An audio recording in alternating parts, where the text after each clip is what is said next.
to help the community and the country to solve the bigger problem. Today, and this is my big focus, today we are facing many problems worldwide, and we have a concept of sustainable development for 1987. We have the sustainable development, the Millennium Goal first, now the Sustainable Development Goal, Agenda 2030, but still 1 billion for people don't have access to food. Still 20% of the population consume 70% of the energy, and in the other part of the world, many people don't have access to energy. That's why the university have to play also a role in knowledge development, in innovation action, to try to solve this. I always say, we are, as human beings, we are oriented to solve the problem in a top-down decision line. And we have to go to a bottom-up and starting from a decentralized system or creating a decentralized system of solution and giving more potentiality to the units or university or research center in the different place. But what is collaboration? Collaboration is in reality an unnatural act among consenting adults.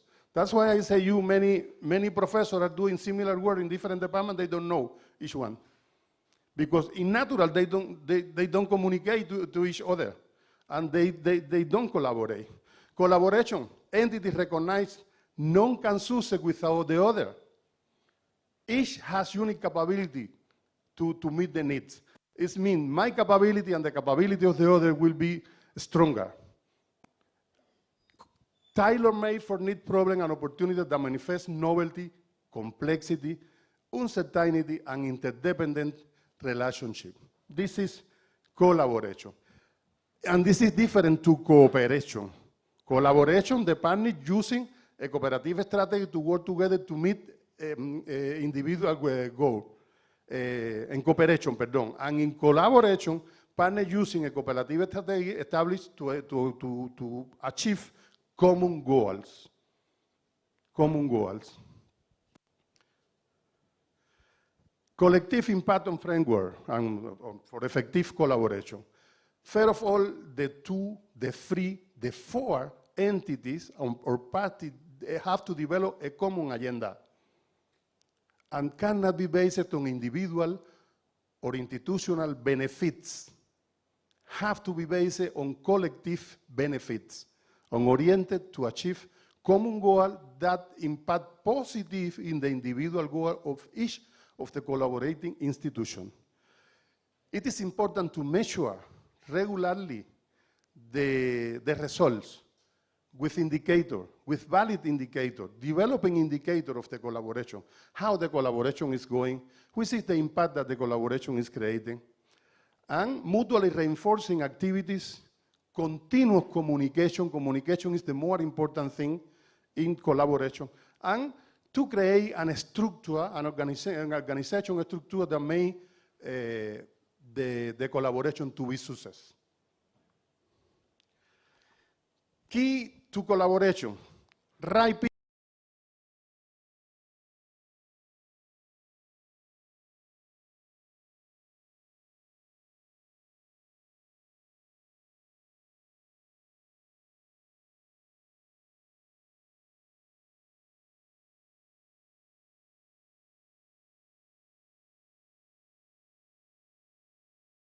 people. And sometimes when we want to make collaboration, and I come to Samuel and say, Samuel, I want to develop in my university a new course. How can you help me? This is wrong. If you want to win Samuel in your collaboration, speak with Samuel about the interest of Samuel, not about your interest. When you talk with Samuel about his interest, he is motivated immediately to be part of the collaboration. But you cannot win a collaboration partner talking about your interest only.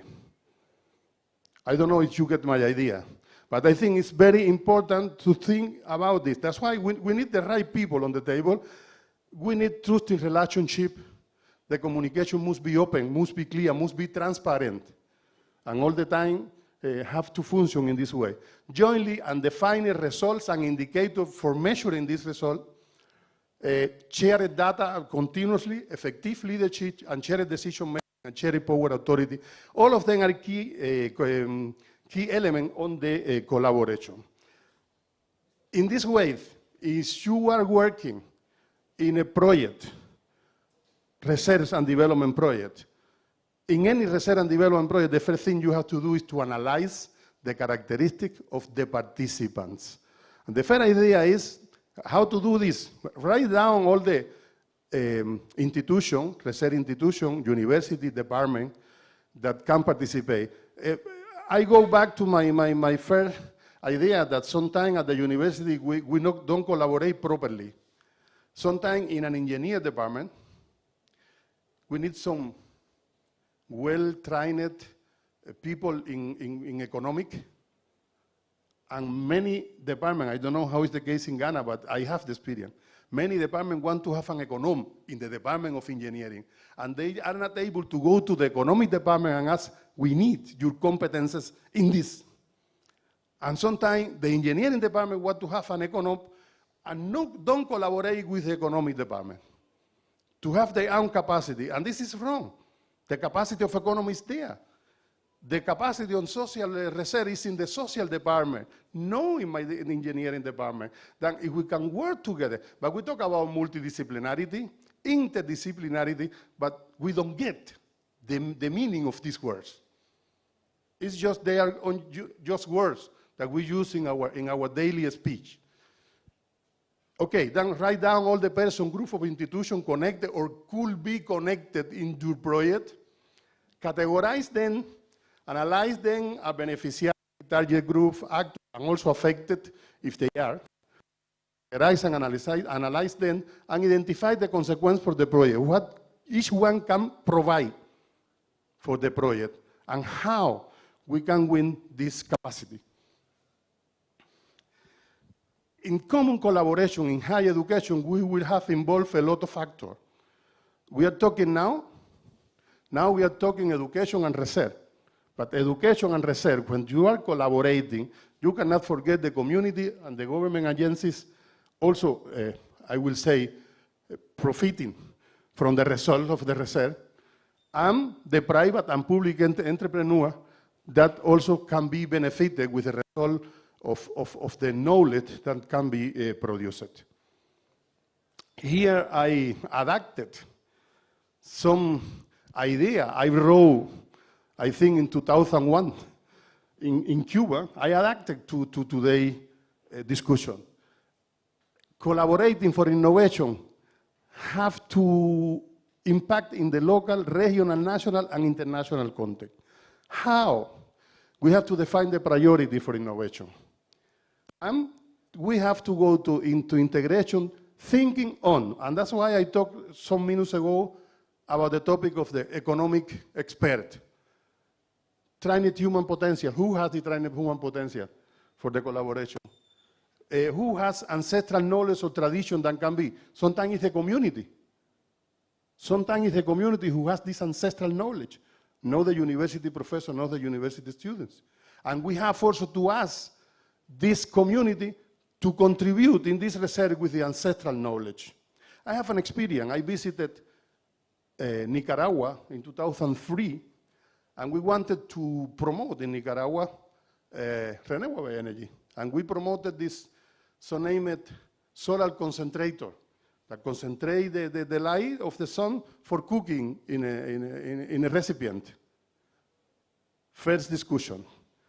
No, but all the women here produce in the morning tortilla, maize tortilla. And this is not good to produce tortilla. That is a social impact we have to consider. Second, in Nicaragua as well, we visited another region, Corinto, and we proposed to the government, they was cooking with mangrove. And mangrove provoke a very bad environmental impact. And we proposed then to change the cooking form because it was they are inefficient, or inefficient, the cooker they was using, and we proposed to improve the efficiency of the cooker to save mangrove. What they say to me, the government, but Osvaldo, the majority of the family lie for selling mangrove. If we do that, many people don't have access to money. And this social element have to be included all the time when you are thinking on the implementation. That's why in the cooperation in research, you also have to consider the participation of the traditional knowledge of the traditional situation or the traditional condition. As expertise scale, we can use, for example, a gas chromatograph, or who cannot use a gas chromatograph, or who can use an expert software or not. Okay, the university, investigation, research center, companies, government, and finance institutions are the main agents in this process. Looking for solution that has a productive impact in the economy in SISH.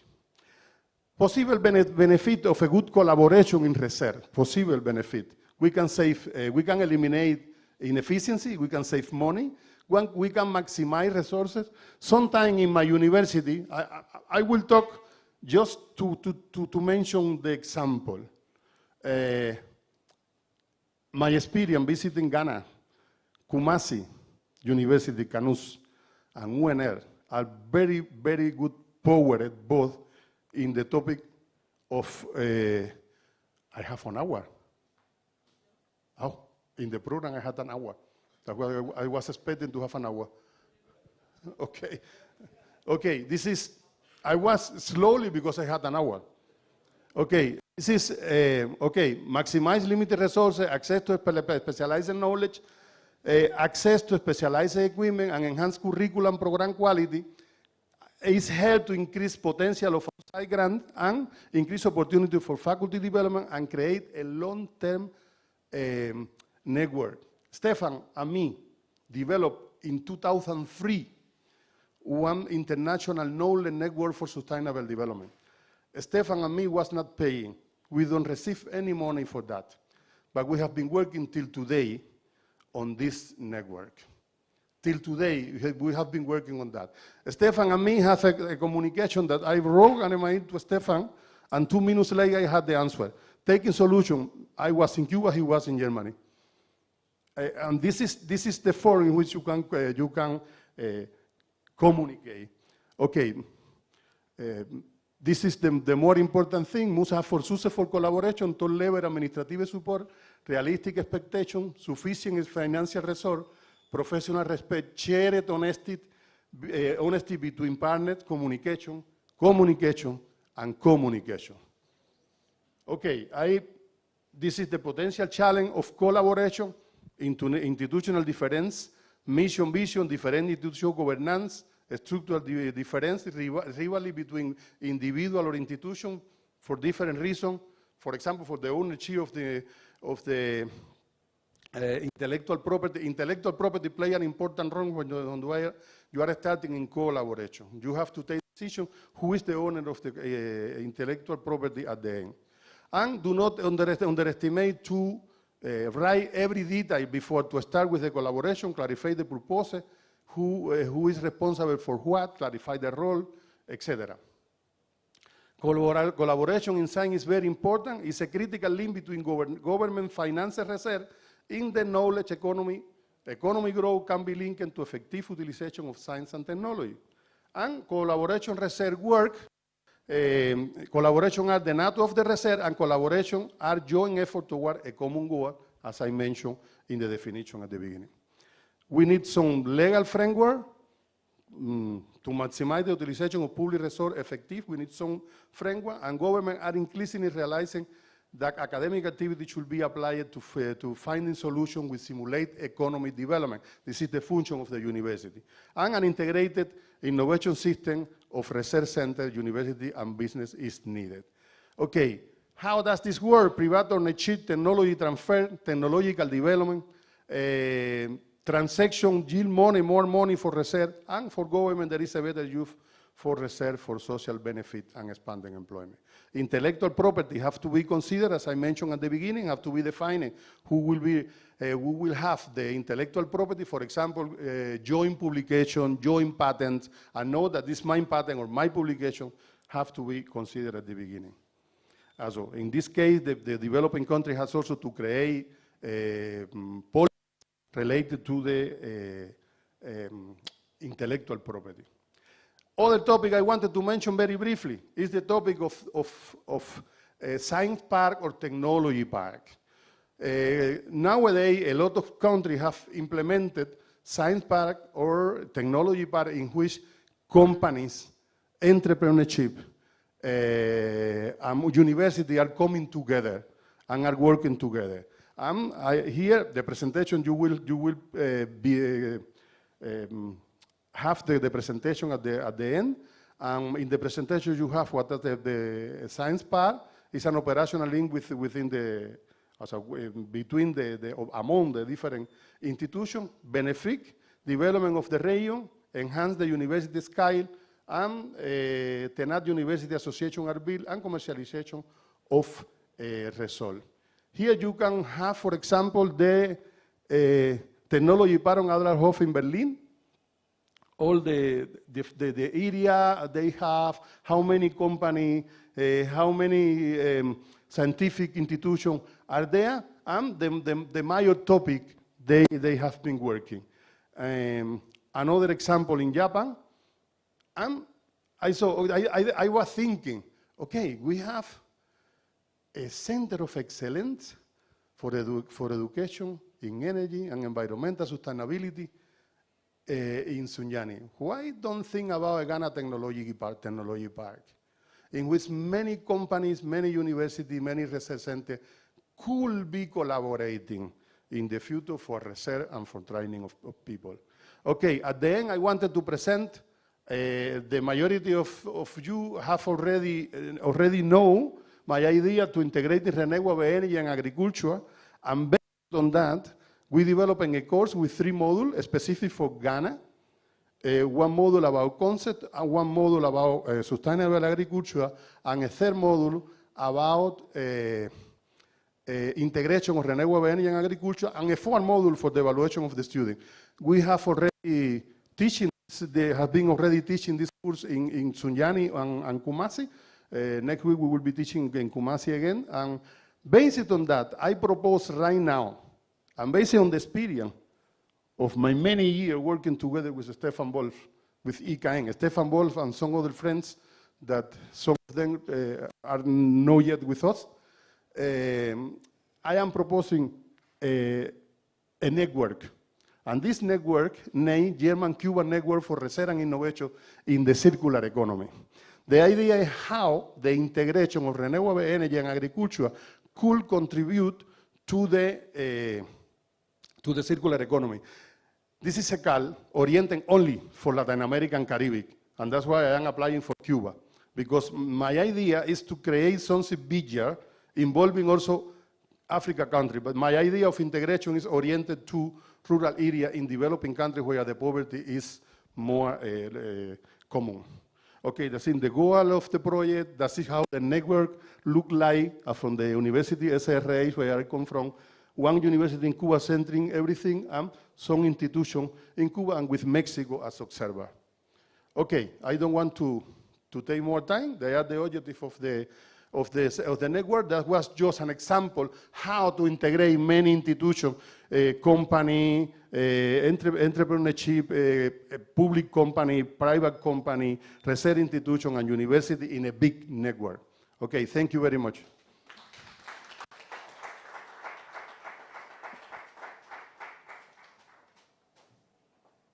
Please, let's do it better for him.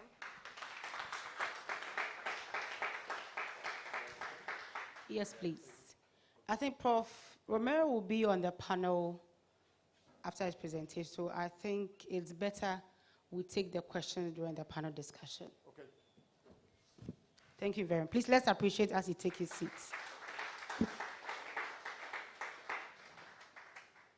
So we're going to have a panel discussion on the same topic, which will be led by our esteemed Professor William Odro, together with his panel members from SRH Berlin. We also have a representative from Hammond Energy Center, Rcees and Accra Technical University. So Professor Odro is a former dean of the Faculty of Renewable Natural Resources and director of Institute of Renewable Natural Resources at KNUST. So Prof. Odro's impact extends beyond academia, as evidenced by his coordination of several externally funded projects aimed at addressing critical environmental and biodiversity challenges.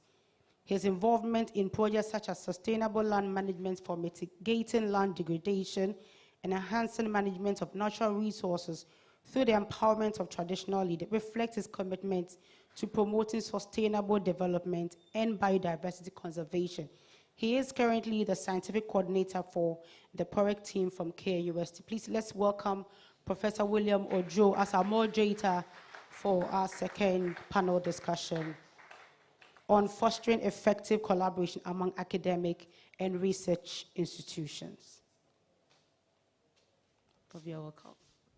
Yeah, Abigail, thank you very much. Ladies and gentlemen, our panel composition, as first the speaker we just sat down, is already been introduced. Romero, Professor, can you come up? Clap for him, clap for him, clap for him. The second on my list is engineer Dr. Kwesi Nyantechi. He is the partnership coordinator for Rcees, regional chairman of a branch chapter, Ghana Institute of Engineering, and head of the Earth Observation Research and Innovation Center. Please, if he's here, can you clap for him? And the third person, Sydney Lloyd Abbey, Accra Technical University, is the head of energy management, deputy director, ATU SEX, lecturer in electrical and electronic engineering department, 15 years of experience in construction. Finally, on my list is Dr. David Atukwansa. He is the director of the Energy Center, KNUST.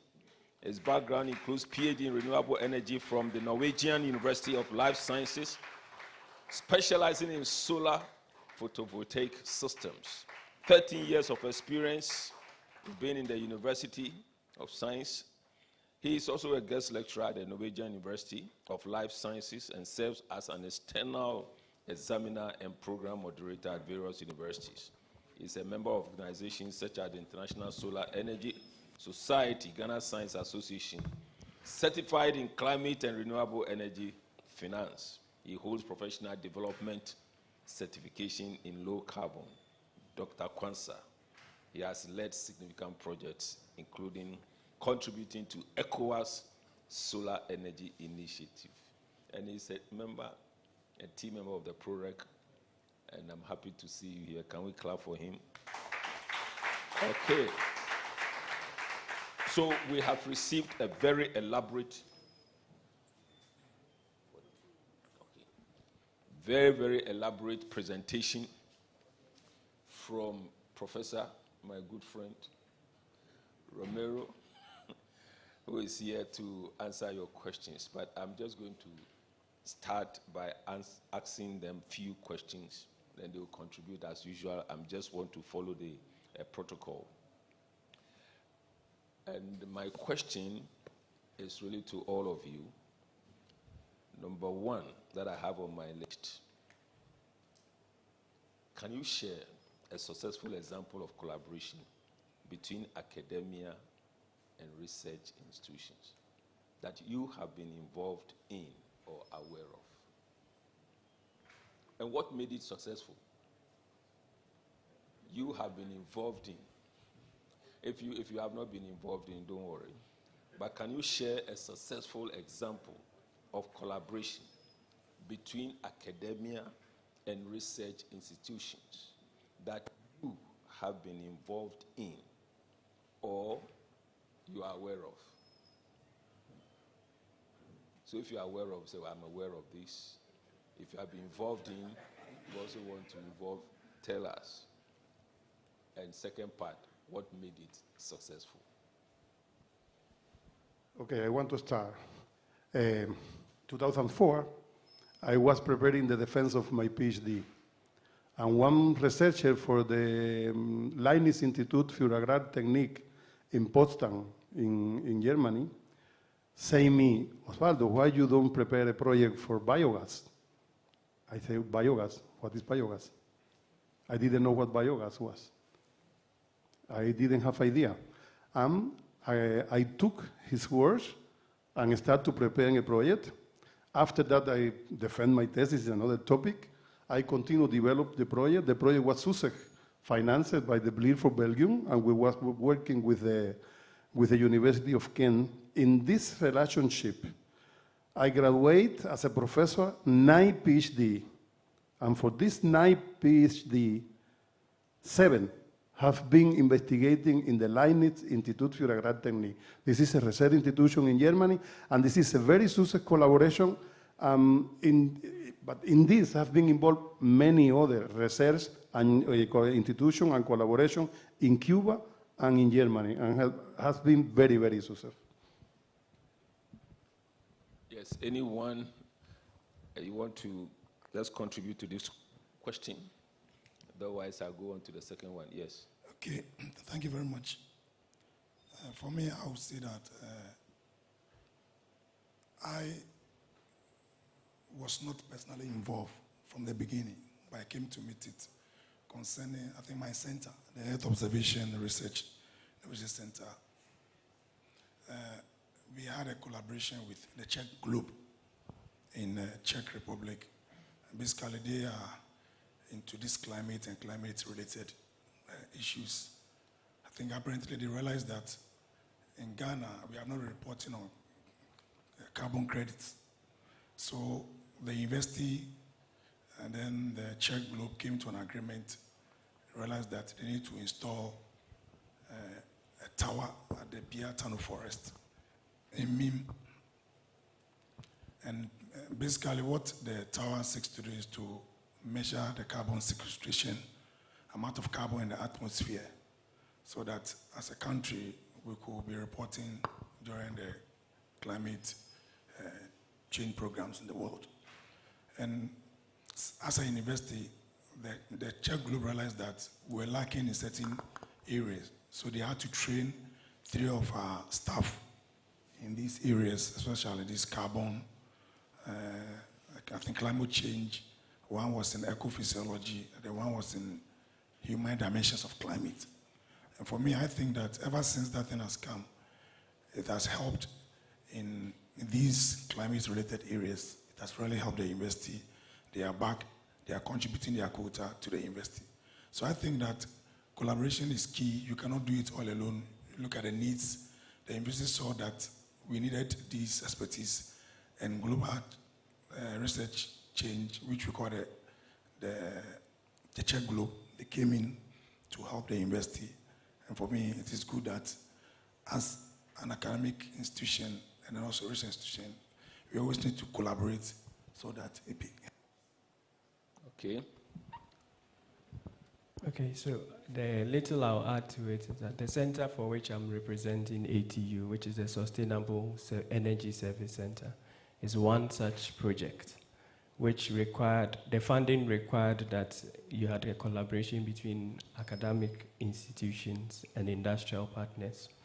And so this center of ours is made up of 3 different organizations. And the fact that I'm here is an example of such a success. And we have similar centers in KNUST and here in UNE.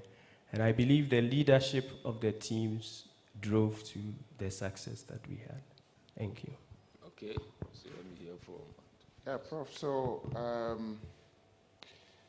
as a matter of fact, Rcees itself is an example of collaborations that we have been involved in. So I have knowledge of this because of where I sit.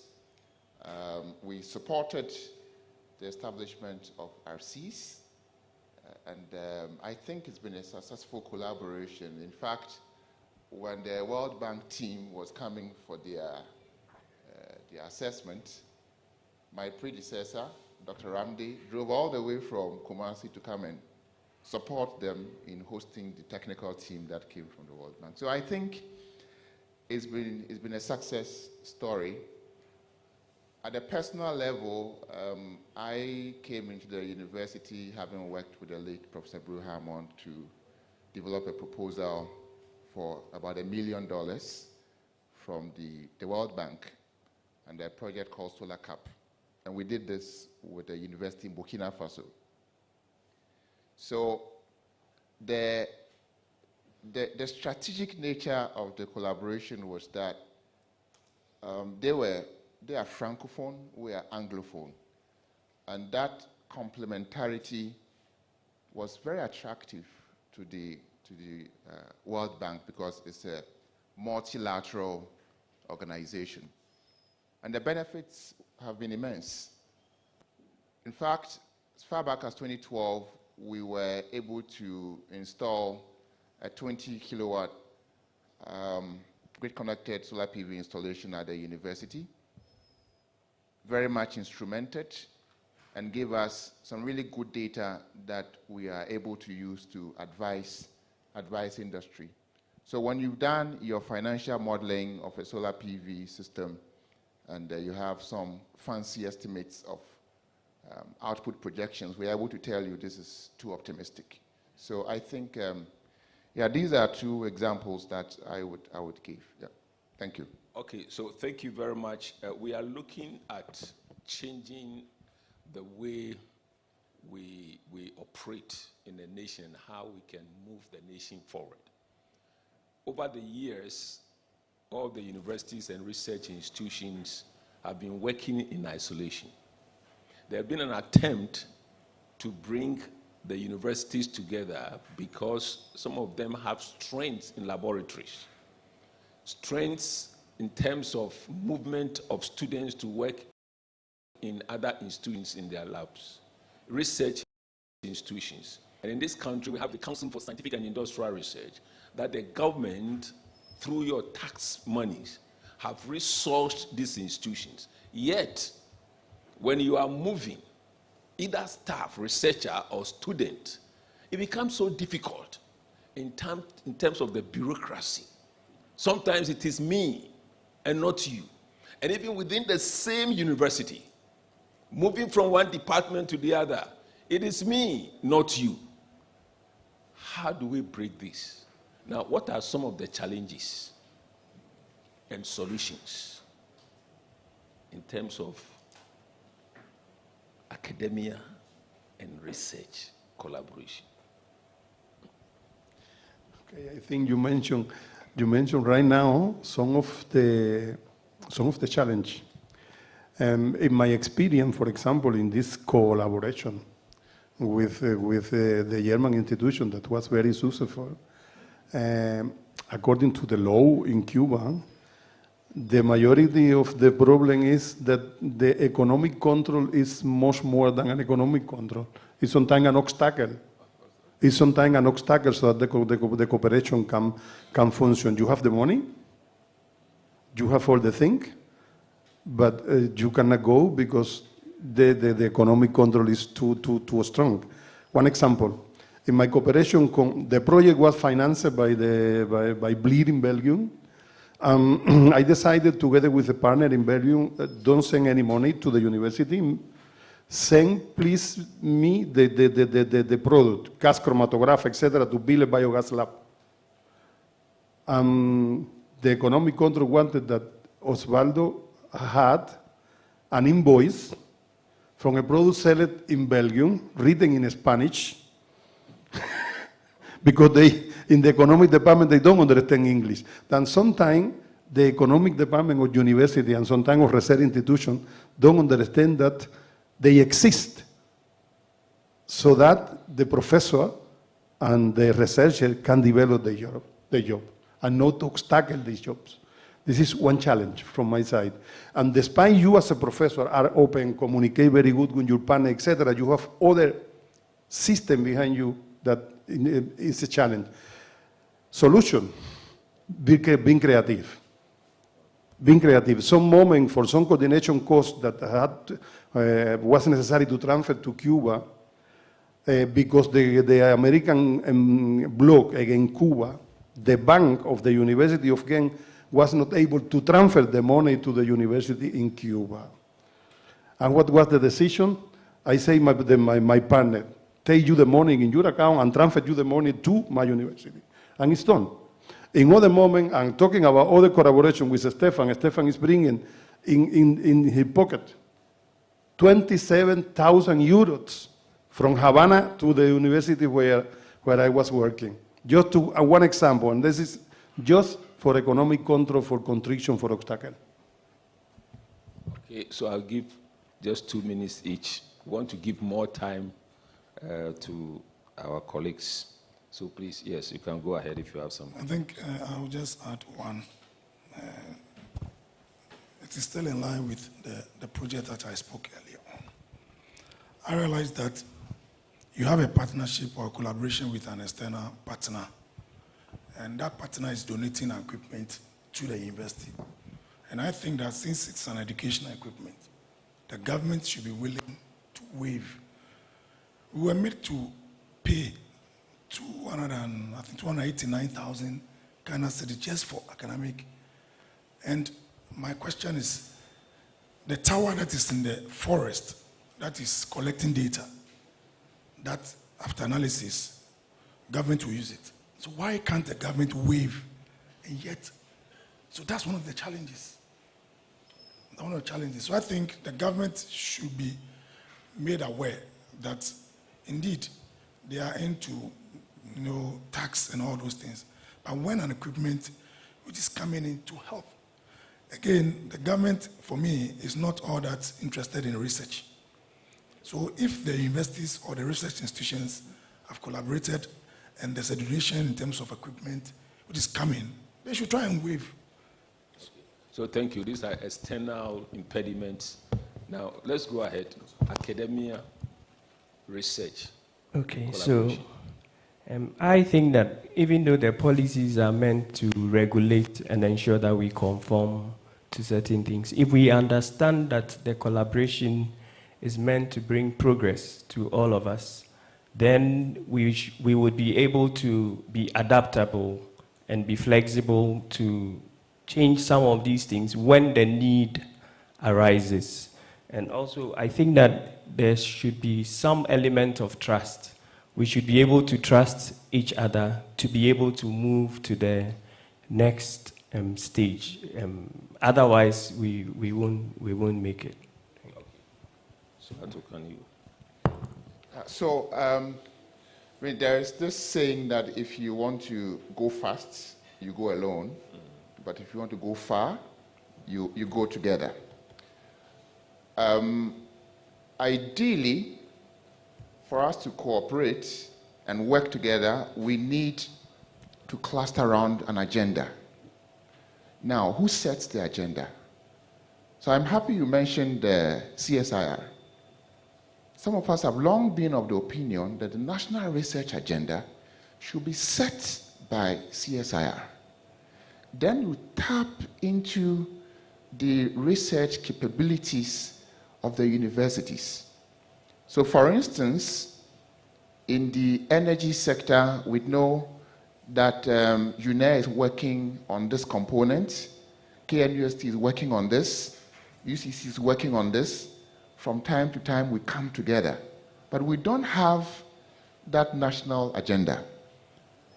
And I am happy that Felix Barnes, in his presentation, talked about non-university research institutes. Now, our research institutes in Ghana have become universities.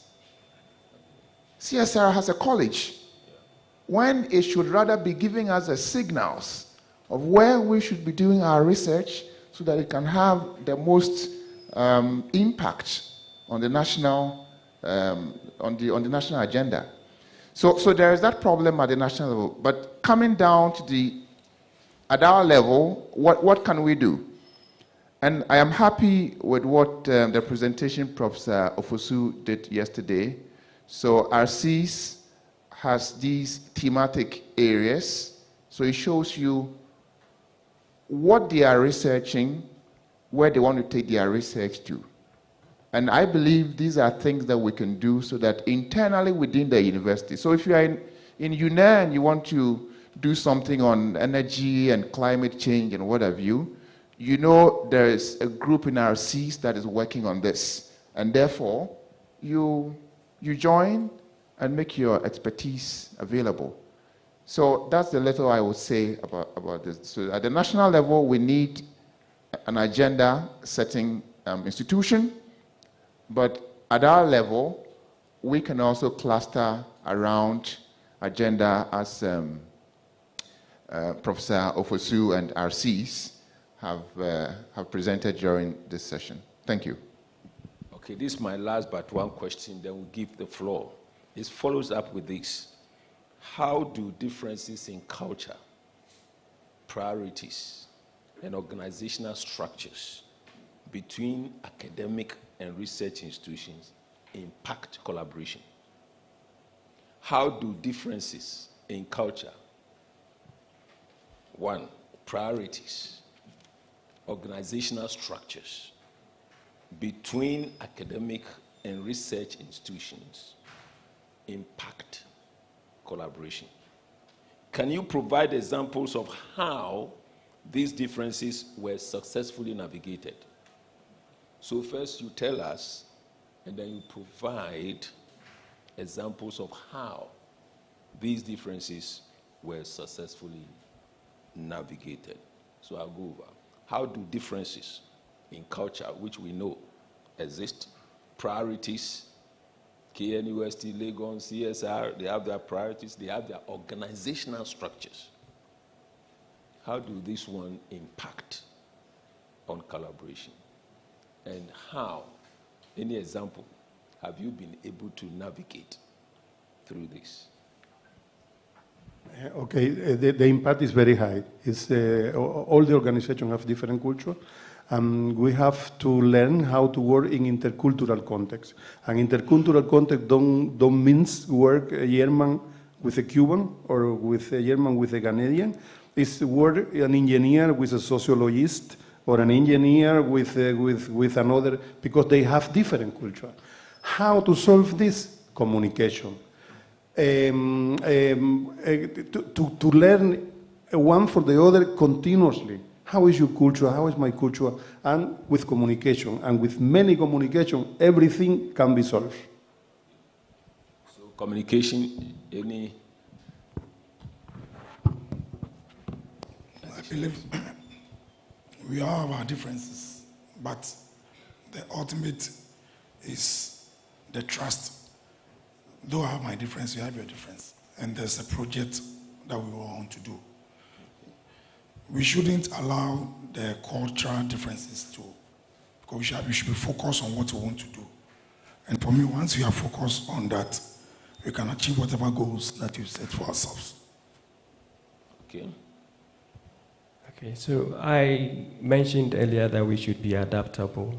So as my colleague said, if we are coming together around a particular agenda, we should be able to come up with modalities to achieve that, rather than remaining in our comfort zones and saying, this is the way we do things. If everybody takes a position like that, we can't make progress. So we should be able to adapt, given a particular assignment or agenda, to be able to achieve. Unfortunately, I don't have an example to share. So. No problem, that's fine. So have communication, have trust, adaptability. So I would touch on two of the keywords, priorities and the organizational issues. So as academics, I think we also sometimes have to be very frank. You may get an email from a colleague somewhere proposing that you collaborate to respond to a call.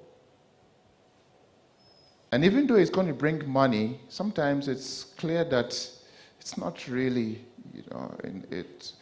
an area of interest. But because there's some money attached to it, we go for it.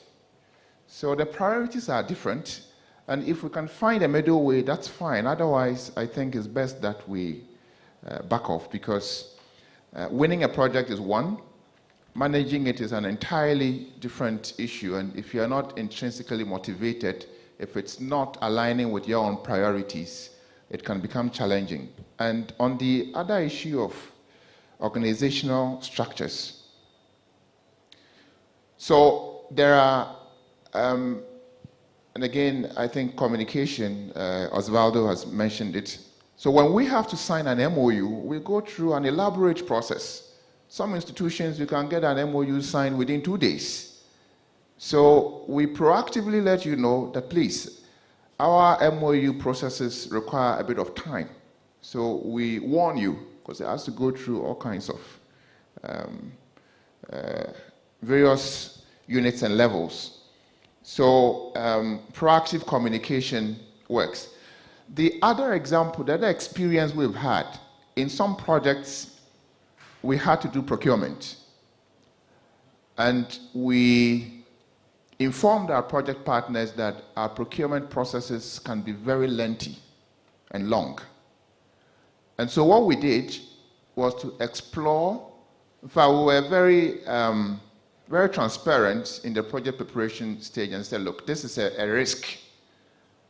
And how we propose to mitigate it is that where possible, the other partner should procure and send to us, because their procurement processes were a bit more efficient than ours. So these are some of the experiences that we have had and which we are happy to share. Okay, so 20 minutes for our colleagues' audience. But before we go on motivation and benefits, what will motivate academia, institutions, and research institutions to come together? What do you think is the motivation? What do you think are the benefits? Collaboration is better than competition. Okay. So collaboration is better than competition. Very simple answer. Okay. Mutual but interest. Not simple. Yes. Mutual interest. Mutual interest. Okay. I think he said it earlier that if you want to go fast, you go alone. If you want to go far, you go together. So I think it's a good point to know. Okay. So I believe we get better hearing when we go together. I was telling Professor Jemfi just before coming in that if we team up, government would listen to us rather than, much better than if we went alone as separate and different institutions. Okay, so ladies and gentlemen, we've come to the end with the panel. I want to open up to you. We know the problem. Don't let us pretend. I've been part of this business for a very long time. I initiated, there was a central project that we should have a central lab, Legon, KNUST. It was a tussle. We never finished that project. It's for many years we could not come. And within KNUST itself, we had to set up a central lab because departments will not agree. So if you come to KNUST, we have a central lab which is being managed by somebody because of all these fightings. Now, this is the truth and is the reality. We know the strength of collaboration from what the panels have said. We know it is good. What are the problems? How do we solve? I want you to offer solutions, even among students. He says that competition is better than competition. Do we know that? If we know that, why do we have this problem? How do we solve it? Yes, so please, the collect mic.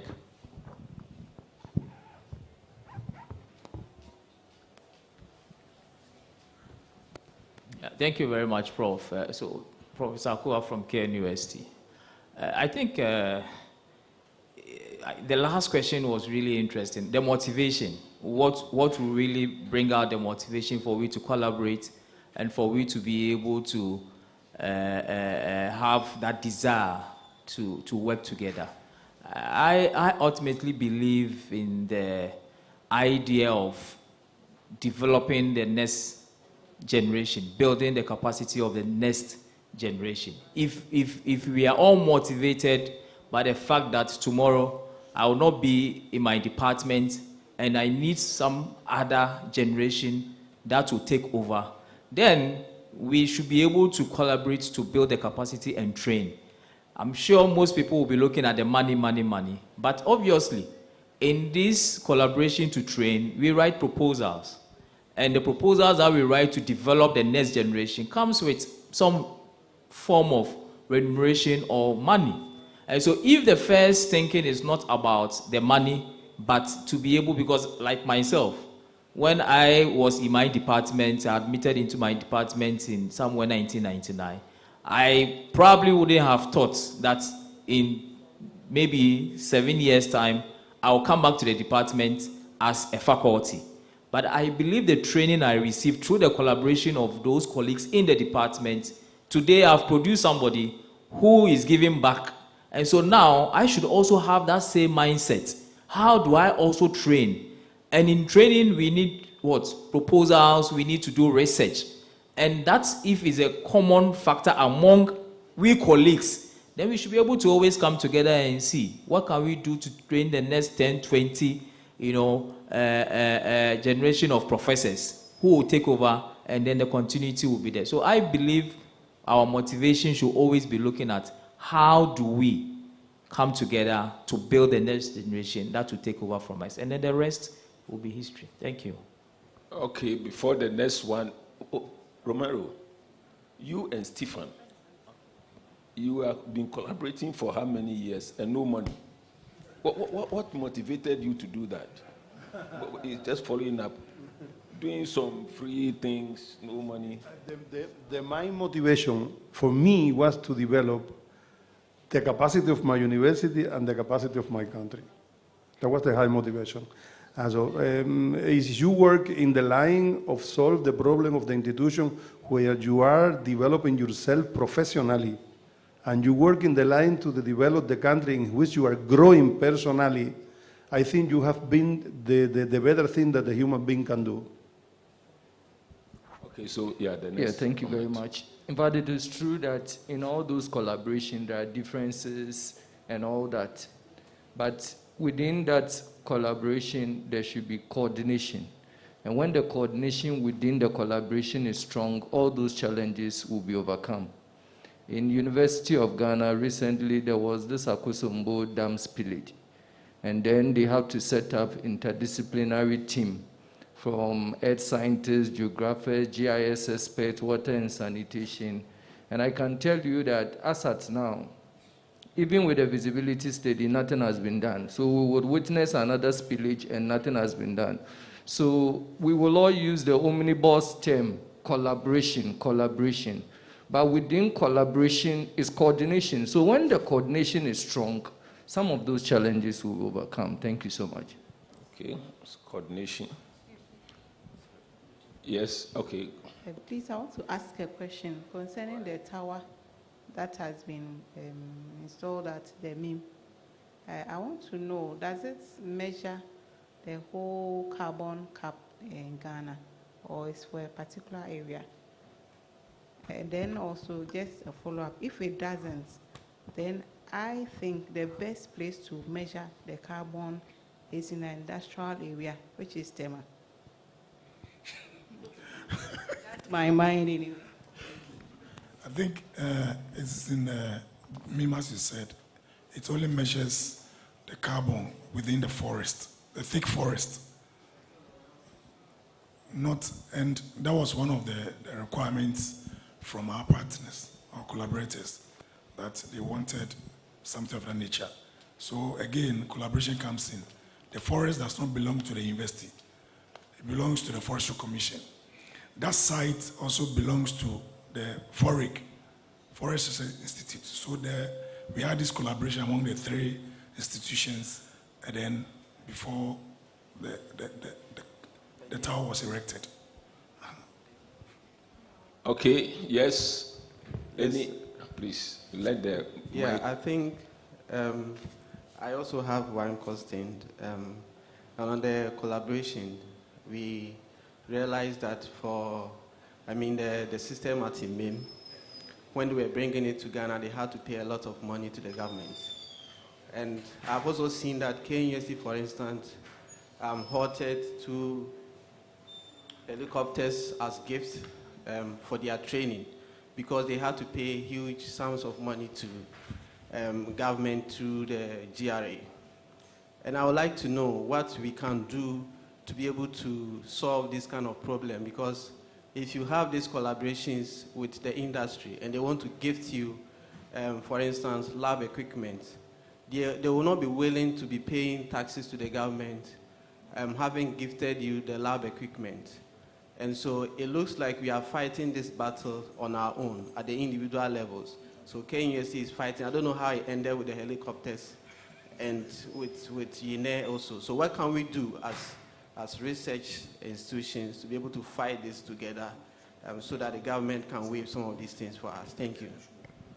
Okay, so this is government and academia research. How do we fight the government? You can't fight. You can't fight government. Don't attempt. But there's a way to go about those things.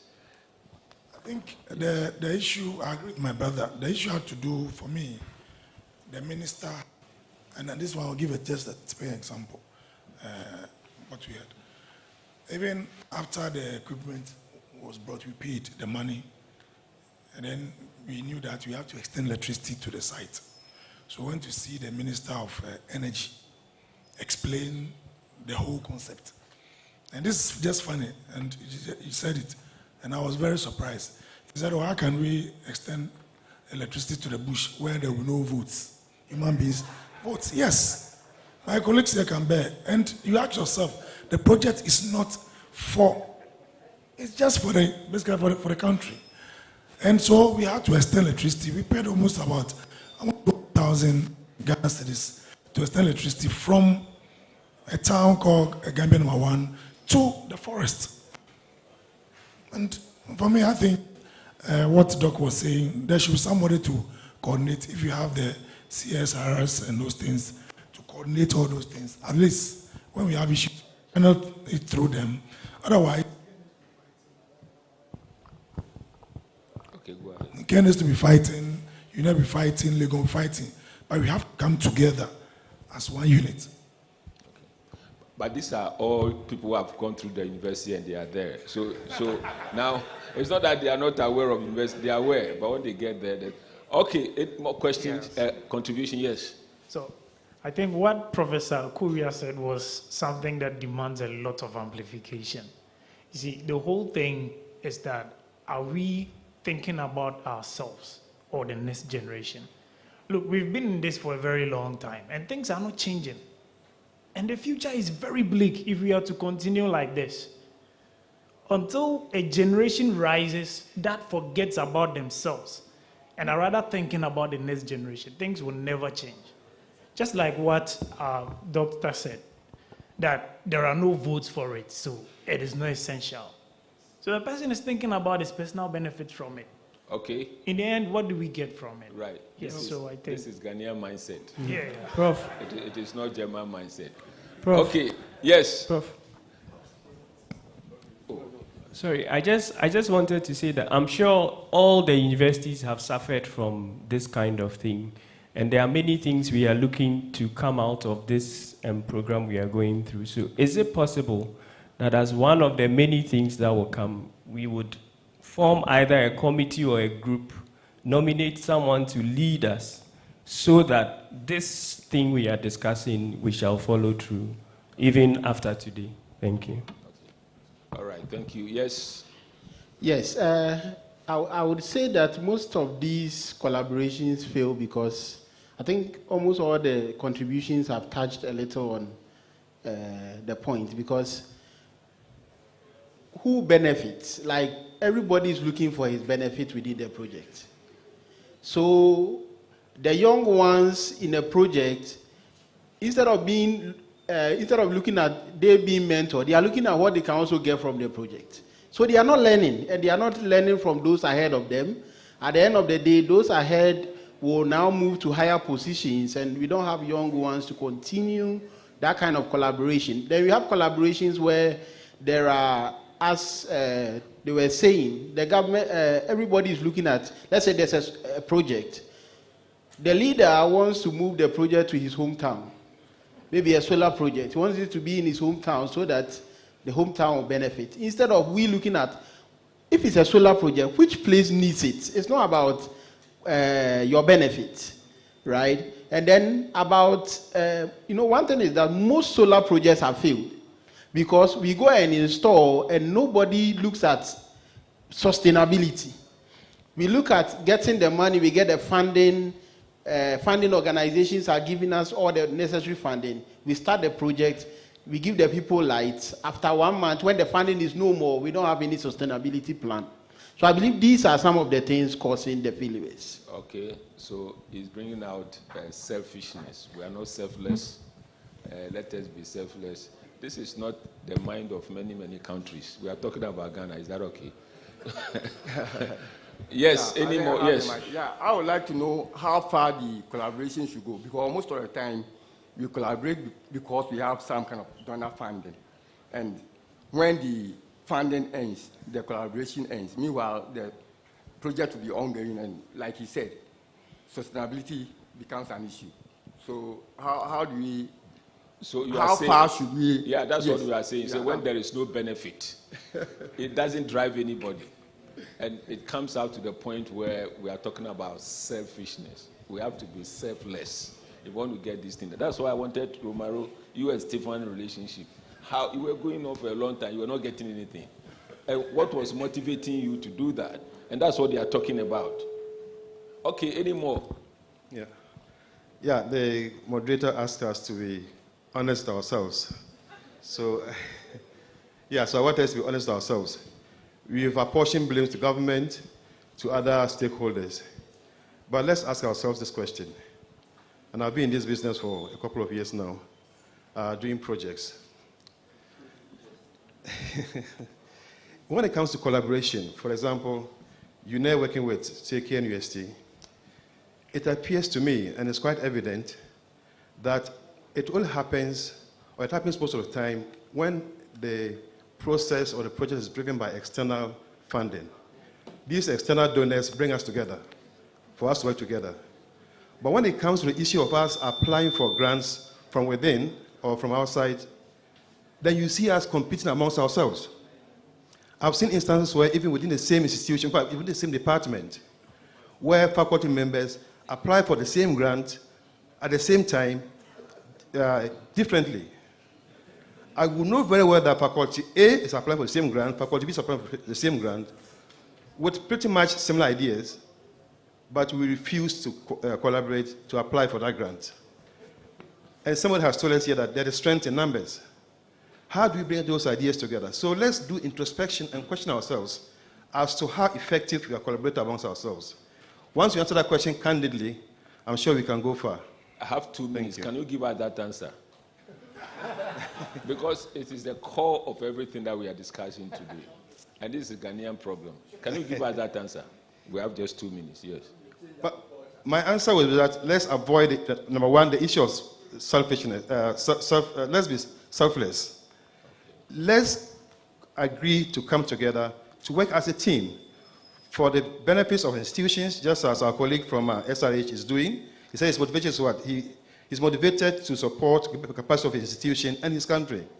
Let's be motivated by some of these examples, rather than the selfishness that we pursue. Yeah, it could come with some remuneration, some things here and there, but what are we doing for institutions that have employed us to work for? The country has employed, that is paid, the taxpayers. I think that should be our key motivation. And as my colleague from KNUST said, Professor Kowa, we should be focused on developing the next generation that will take over from us, because the system is not going to end with us. It will live far beyond our lifespan, beyond the period in which we are active in service. So I think that we should be driven by some of these things rather than inward looking. That would be my proposal for us going forward. Okay. Selfless leadership from the top at the administrative level to everywhere. Selfless leadership. Okay, any comment? Prof, can I? Yes.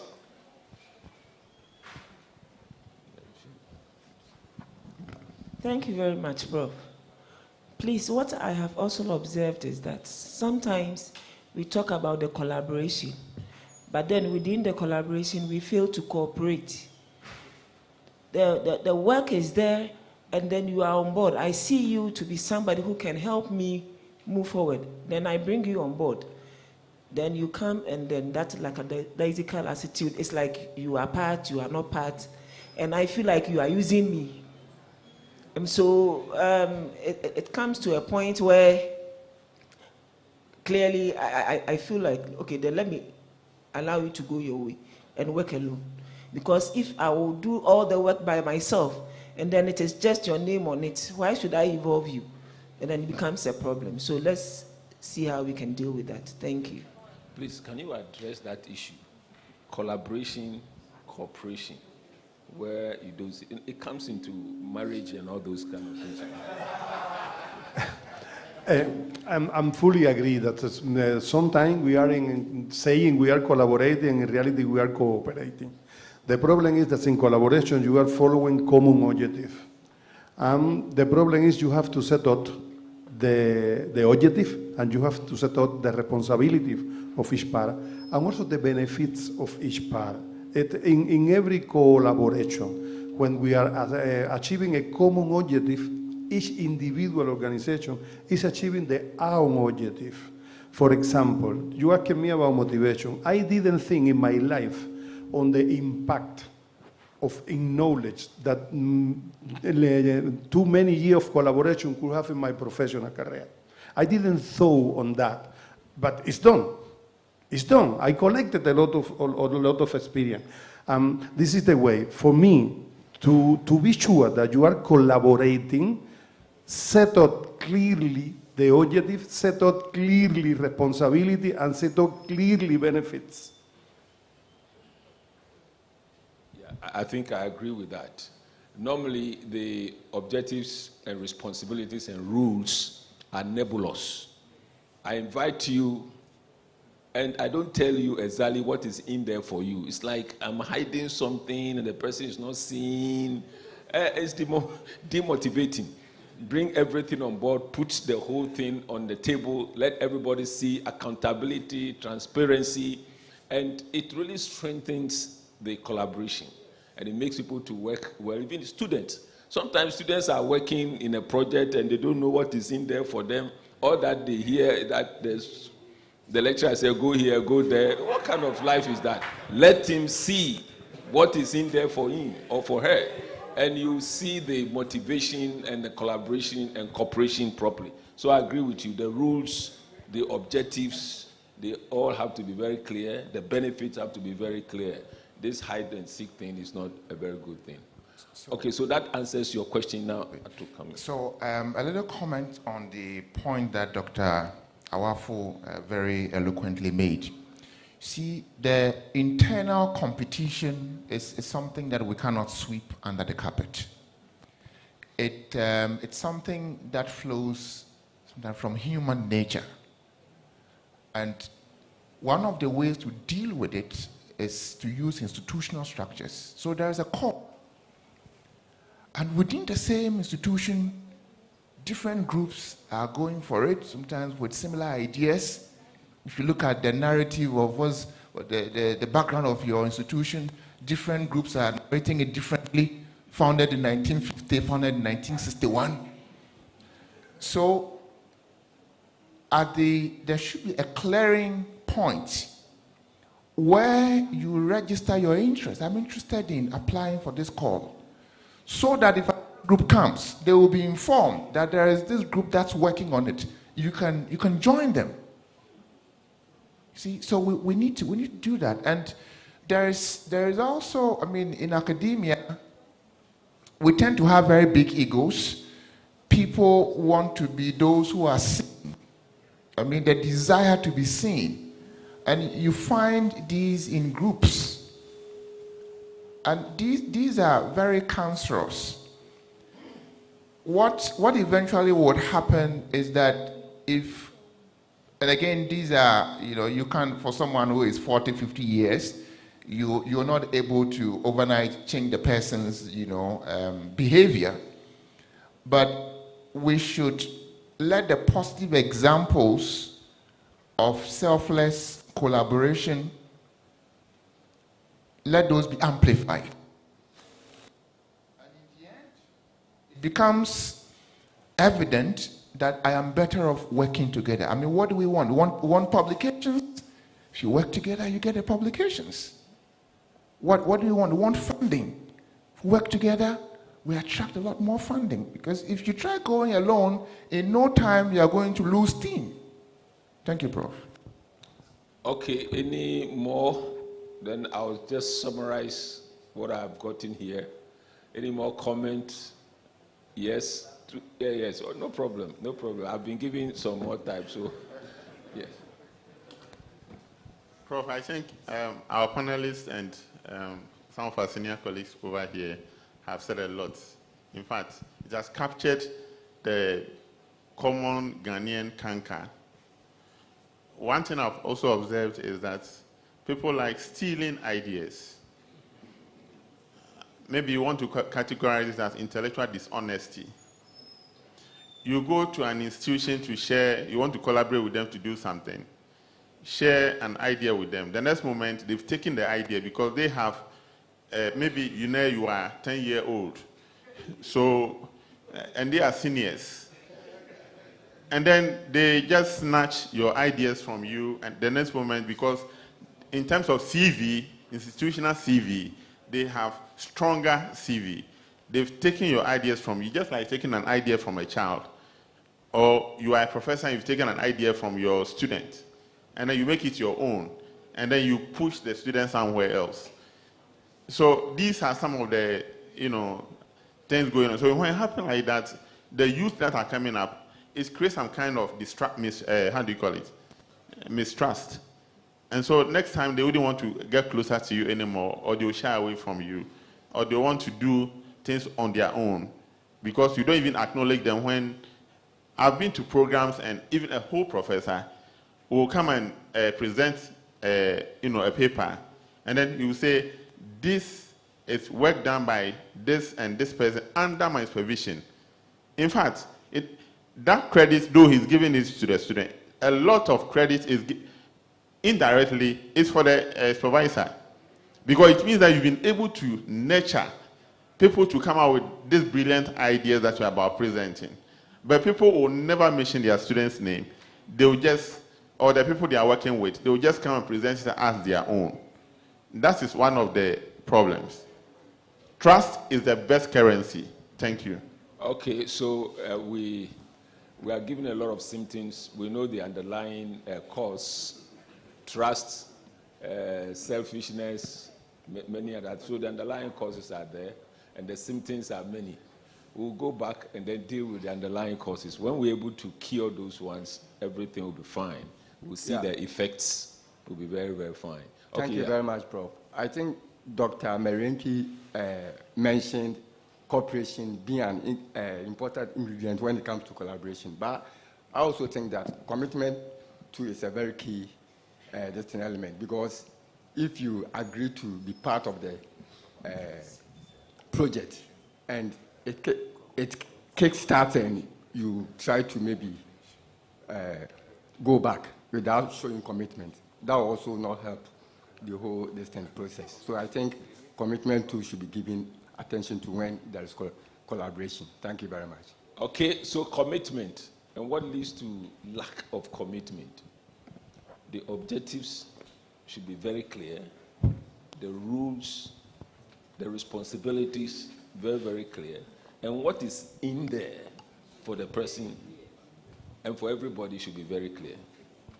Very clear. So honesty, accountability, transparency, this should be very, very clear. It will eliminate most of those things. If I see I have so much money inside a particular project, why wouldn't I be committed? And so much benefits. Why would I must be somebody who has no head? There's so much benefit for me and I wouldn't be committed. I think you don't see that in life. It's not a normal thing in life that you see benefit and you are not committed. In fact, people die to go through the desert so they can get to Spain with all the difficulties because they see the benefit. So I'm just summarizing. I think Abigail is here signaling me that I should finish. So I think, ladies and let me give you the opportunity. That's okay. No. Yeah. So following up on what Sando mentioned, I think there are times when we simply have to back out of collaboration as our sign of commitment to the goal of the project. Sometimes it's not working, and we should be realistic and step out so that the project can have a chance of succeeding. That's what I would say. Okay. So sometimes, yes, that's fine. So, ladies and gentlemen, what we have learned is that collaboration is better than competition. And as a nation, let's get together from here. We are going to make a proposal to the government again on this kind of taxes and everything to waive that one off. And let us learn and collaborate and make sure that we push our institutions, research and academia together. We push so we can develop our nation and develop the region and Africa as a whole. Thank you very much for keeping us. Abigail. Thank you, Professor Ojo and your team for that fantastic delivery. Please, let's continue as they are stepping down.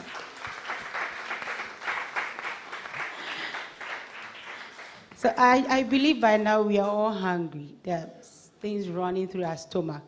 So the lunch is it 80% or 90% ready? I have fufu for you. I have banku. But my rice is not in yet. But I'll still let us go on break. Those who want to eat the fufu and banku can go in and take it, whilst the rice added can wait later for this. So at this juncture, we'll go for our lunch break and come back in the next 35 minutes. Thank you very much for your time.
Oh, you move to the dance floor, shake your body and do your...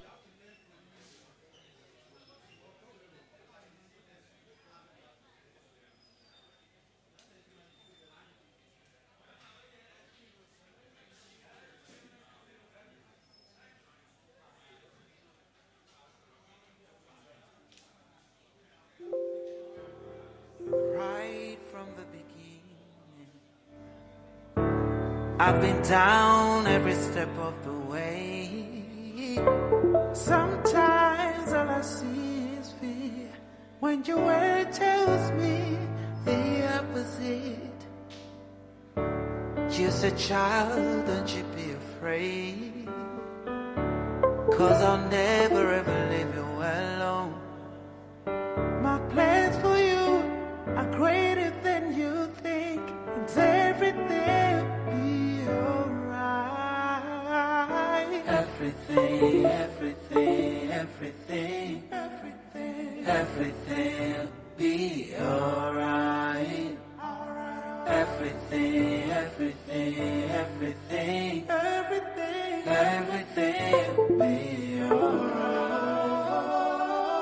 Even in my darkest days, like the rain in the night on a lonely road, when I'm broken and desperately in need, I hear your tender whispers in my ears.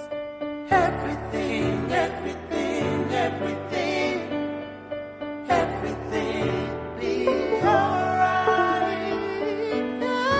Everything, everything, everything will be alright.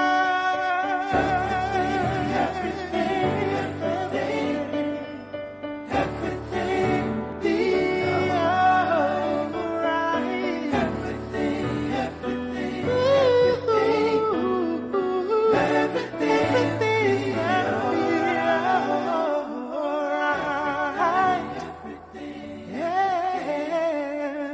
Everything be alright.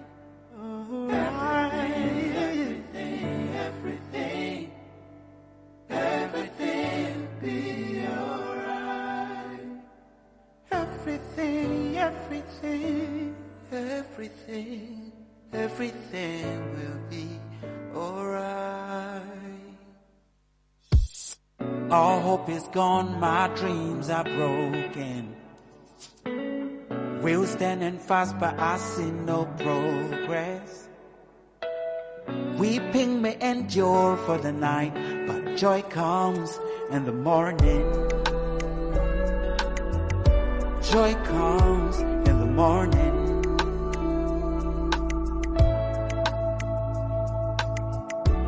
Lord, my hope is in you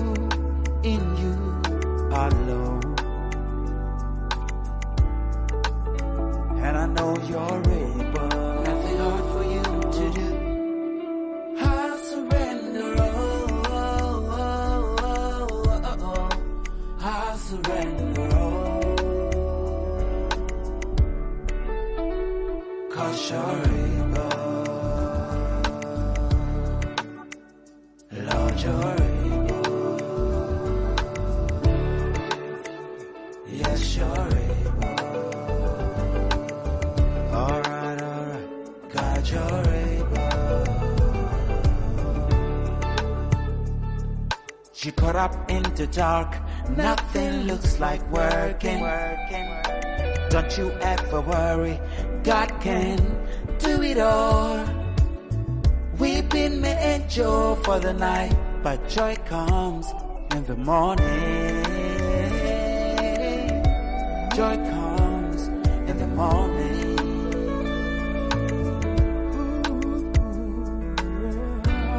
Lord, our hope is in you alone. Nothing too hard. 'Cause you're able. Whatever you say will come to pass. Whatever you say, you will do. With you, nothing is impossible.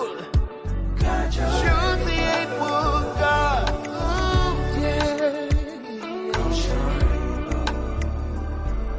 There's nothing you cannot do. Lord, you're able. Alright. Yes, you're able.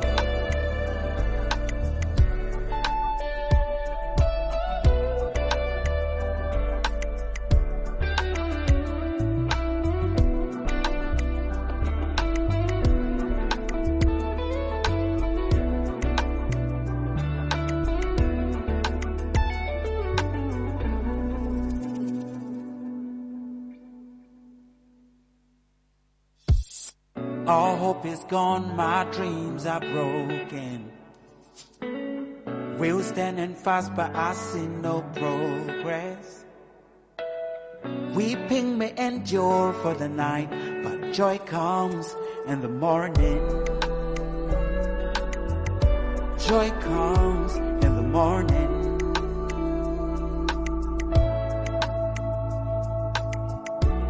Lord, my hope is in you alone. And I know you're able, nothing hard for you to do. I surrender, I surrender, 'cause you're able, Lord, you're able, yes, you're able.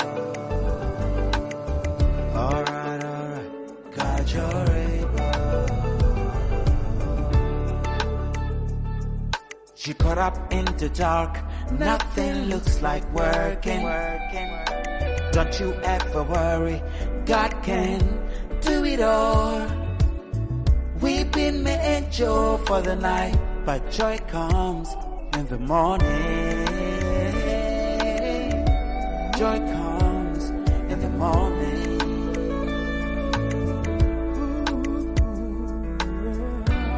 Lord, our hope is in you alone. Nothing too hard. 'Cause you're able. Whatever you say will come to pass. You're able. Whatever you say, you will do. With you, nothing is impossible. God, you're the able God.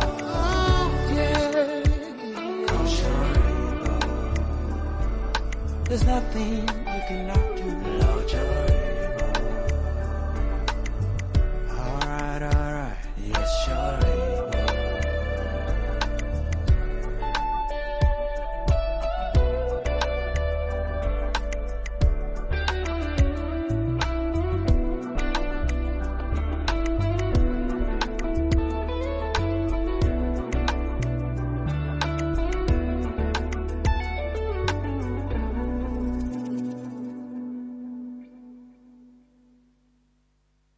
I'm the worst when it comes to loving you, and the best at doing the things that make you mad.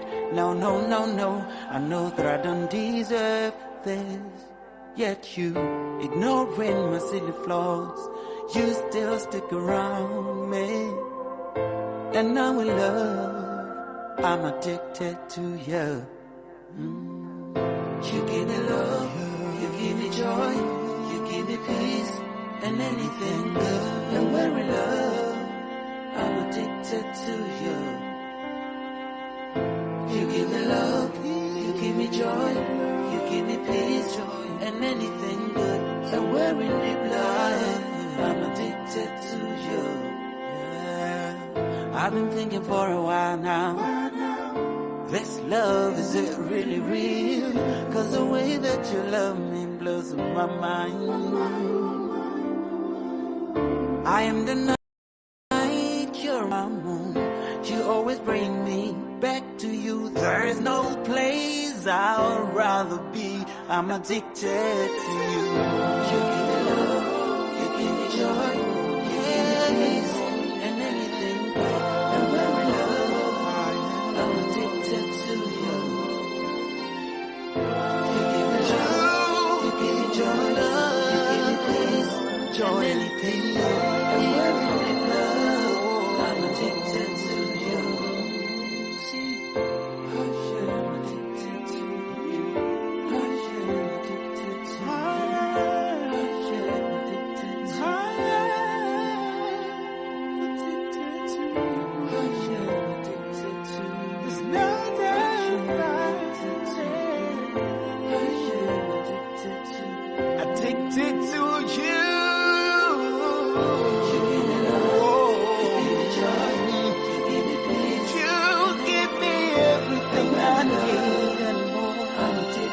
I'm in love with you, Jesus.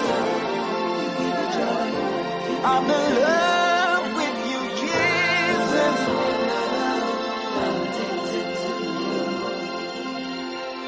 I'm addicted to you. I'm connected to you. I cannot live without you.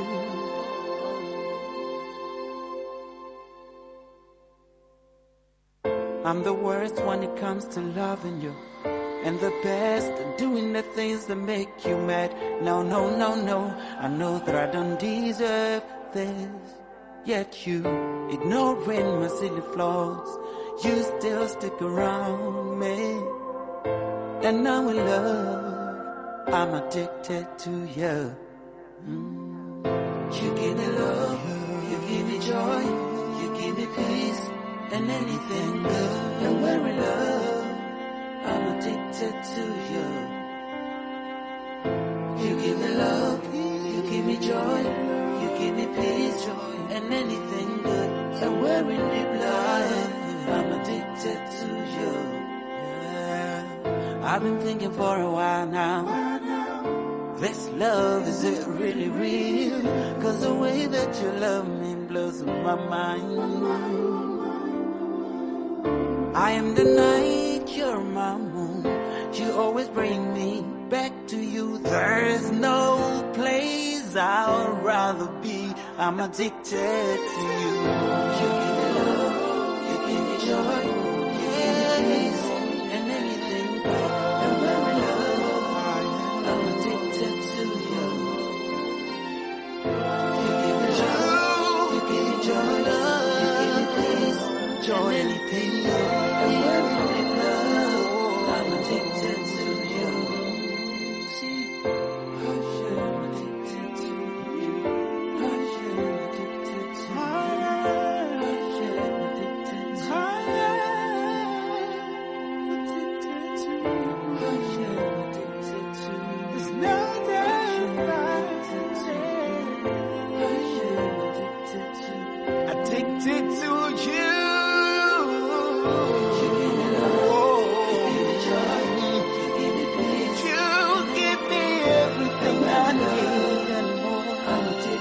I'm in love with you, Jesus. I'm in love with you, Jesus.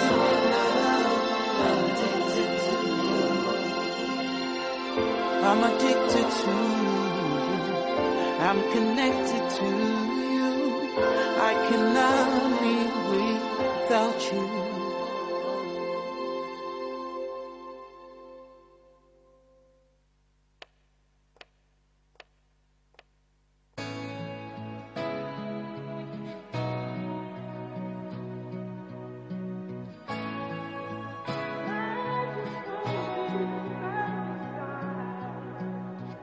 By your side is where I wanna be. Doesn't matter what I feel or go through. There are days I feel like giving up. How could I love you and go through so much?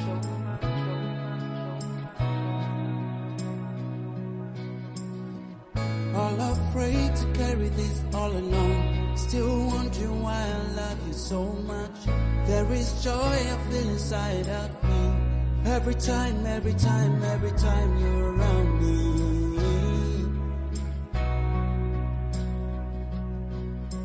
Just wanna be by your side, but not for a day or two.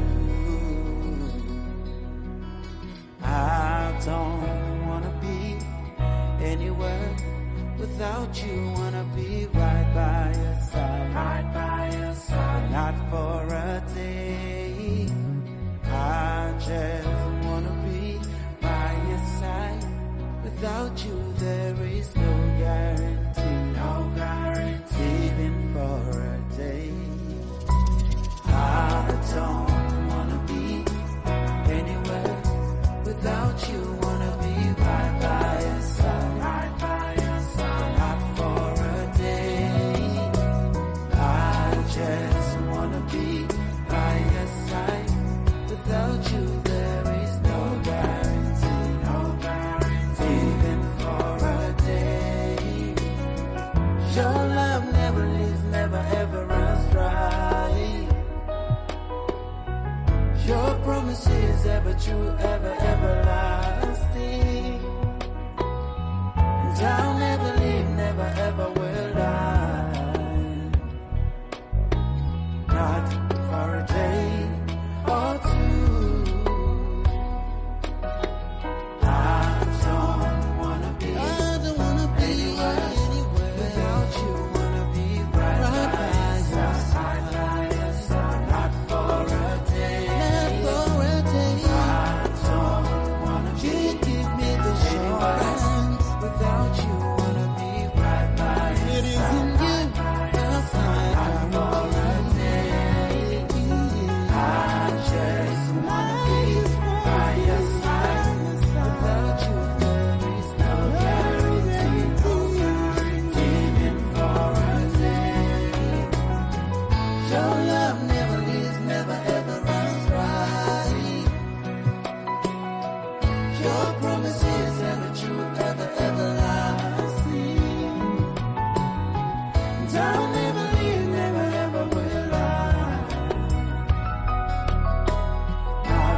your side is where I wanna be. Doesn't matter what I feel or go through. There are days I feel like giving up. How could I love you and go through so much?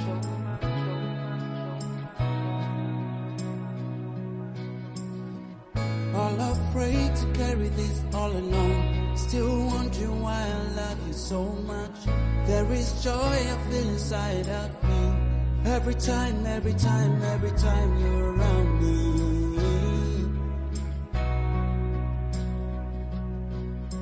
Just wanna be by your side,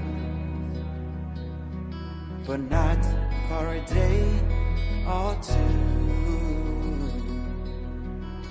I don't wanna be anywhere without you. Wanna be right by your side, not for a day.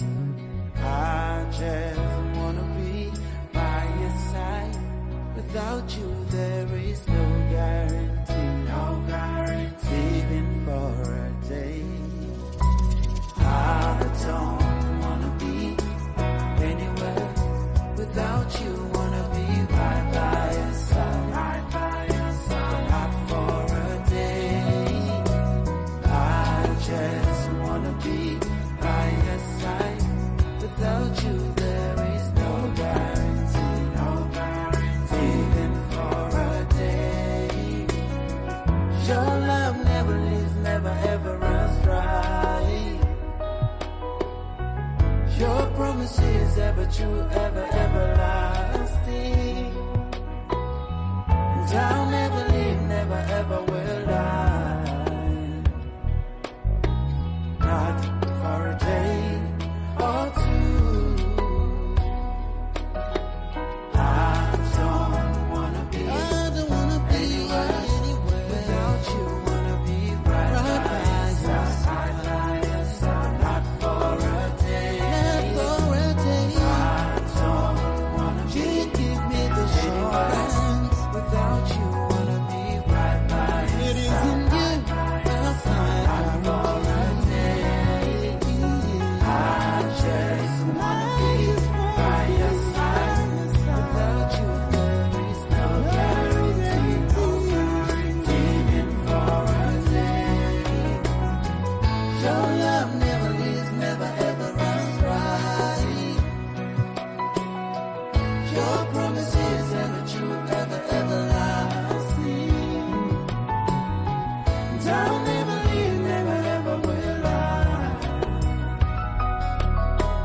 Not for a day or two.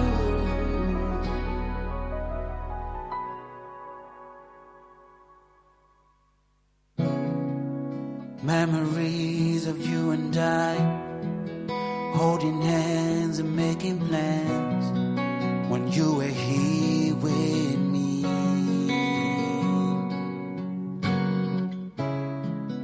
We will fight and we will cry, but couldn't live a single day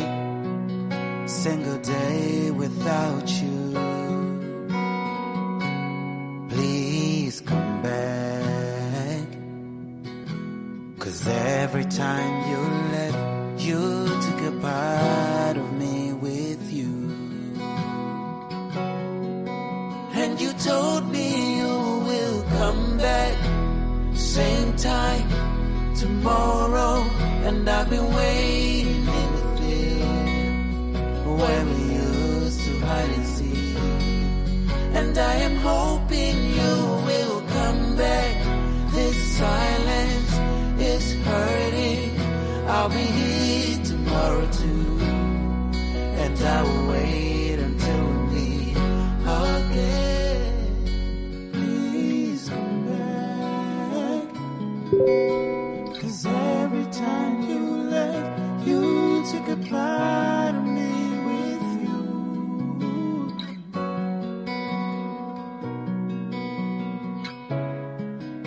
Memories of you and I, hiding out and having fun when we were young and free. And you told me you will come back, same time tomorrow. I've been waiting in the field where we used to hide and seek, and I am hoping you will come back. This silence is hurting. I'll be here tomorrow too, and I will wait until we meet again. Please come back, 'cause every time you left, you took a part of me with you. Please come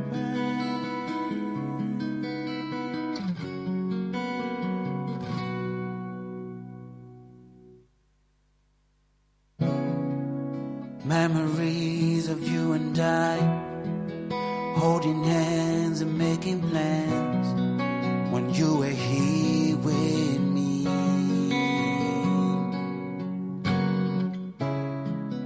We will fight and we will cry, but couldn't live a single day without you. Please come back, 'cause every time you left, you took a part of me with you. And you told me you will come back, same time tomorrow. And I've been waiting in the field where we used to hide and seek, and I am hoping you will come back.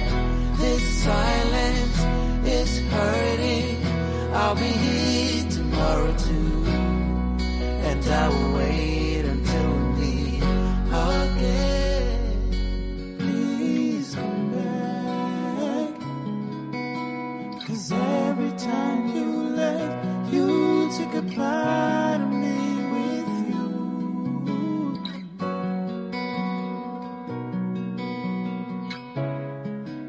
Memories of you and I, hiding out and having fun when we were young and free. And you told me you will come back, same time tomorrow. I've been waiting in the field where we used to hide and seek, and I am hoping you will come back. This silence is hurting. I'll be here tomorrow too, and I will wait until we meet again. Please come back, 'cause every time you left, you took a part of me with you. Please come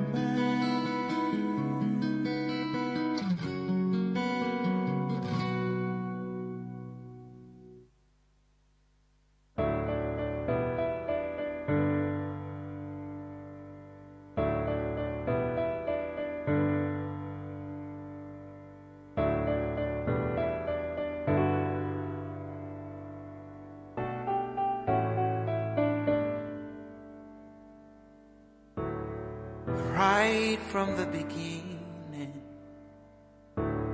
I've been down every step of the way. Sometimes all I see is fear when your word tells me the opposite. You said, child, don't you be afraid, 'cause I'll never ever leave you alone. My plans for you are greater than you think, and everything will be alright. Everything, everything, everything, everything, everything will be alright. Everything, everything, everything, everything, everything will be alright. Even in my darkest days, like the rain in the night on a lonely road, when desperately in need. I hear your tender whispers in my ears. Everything, everything, everything, everything be alright. Everything, everything, everything will be alright. Everything, everything, everything be alright. Everything, everything, everything, everything be alright. Everything be alright. Everything, everything be alright. Everything, everything, everything, everything will be alright.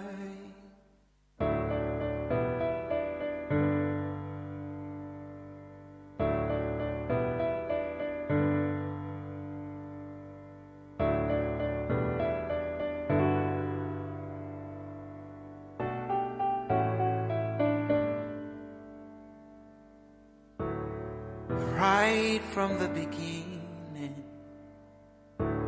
I've been down every step of the way. Sometimes all I see is fear when your word tells me the opposite. You're a child, don't you be afraid, 'cause I'll never ever leave you alone. My plans for you are greater than you think, and everything will be alright.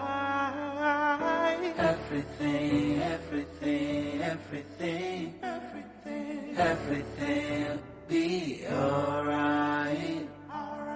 Everything, everything, everything, everything, everything will be alright. Even in my darkest days, like the rain in the night on a lonely road, when I'm broken and desperately in need, I hear your tender whispers in my ears. Everything, everything, everything, everything be alright.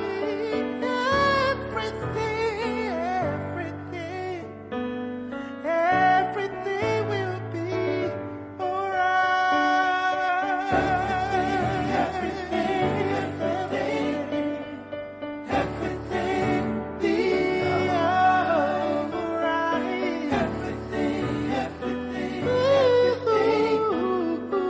everything be alright.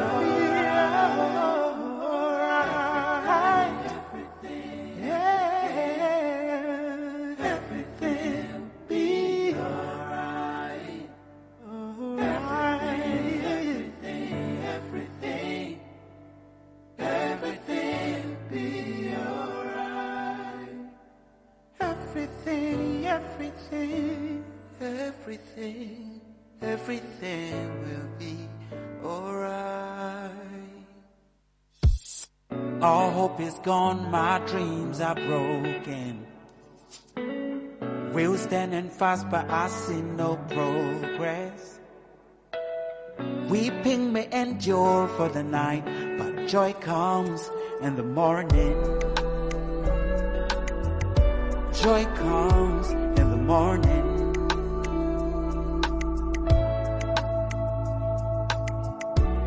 Lord, my hope is in you alone. And I know you're able, nothing hard for you to do. I surrender, I surrender, 'cause you're able, Lord, you're able.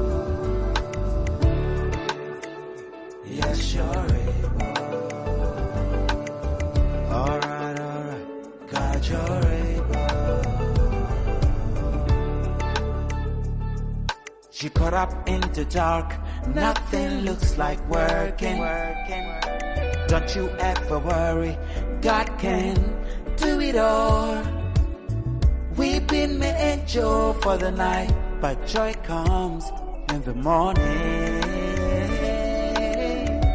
Joy comes in the morning.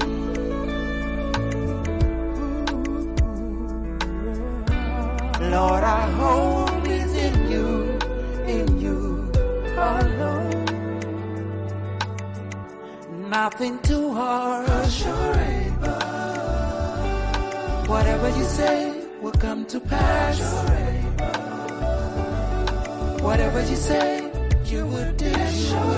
With you, nothing is impossible. God, you're the able God.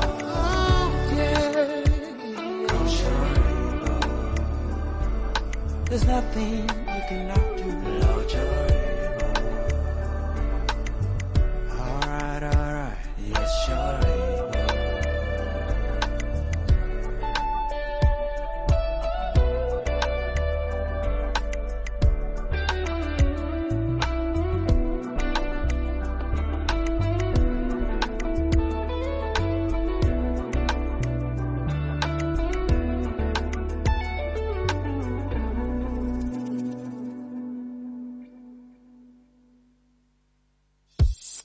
All hope is gone, my dreams are broken.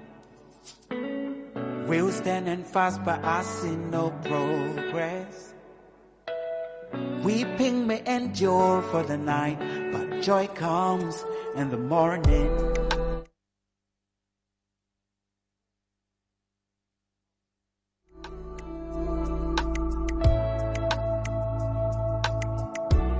Lord, my hope is in you alone. And I know you're able. Nothing hard for you to do. I surrender, I surrender, 'cause you're able. Lord, you're able.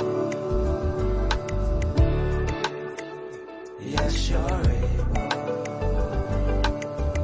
Alright, God, you're able.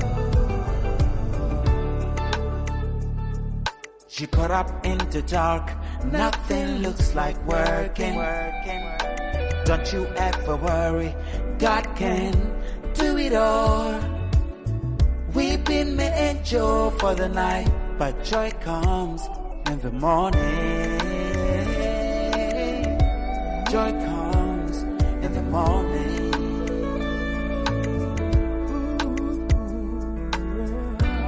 Lord, our hope is in you alone. Nothing too hard. 'Cause you're able. Whatever you say will come to pass. You're able. Whatever you say, you will do. With you, nothing is impossible. God, you're the able God.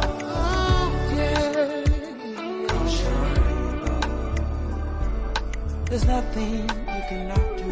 Lord, you're able. Alright, yes, you're able.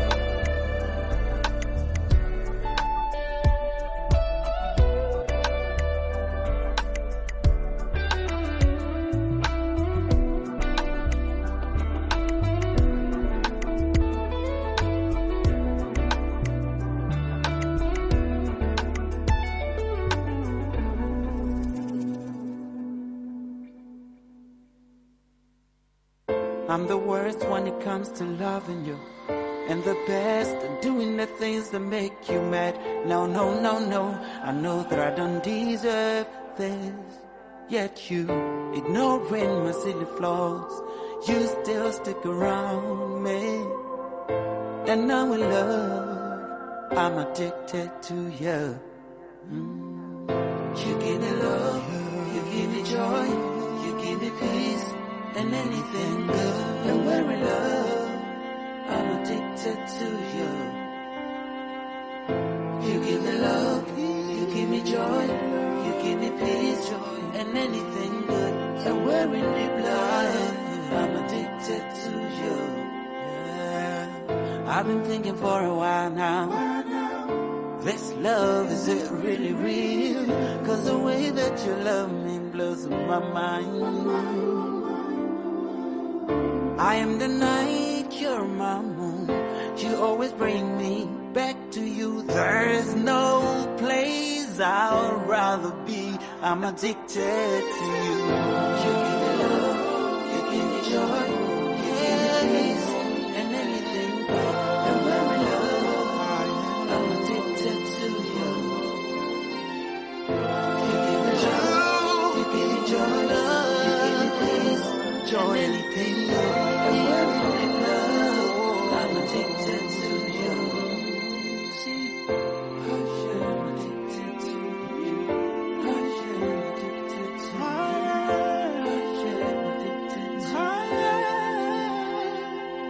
addicted to you. I'm addicted to you. There's no doubt about it.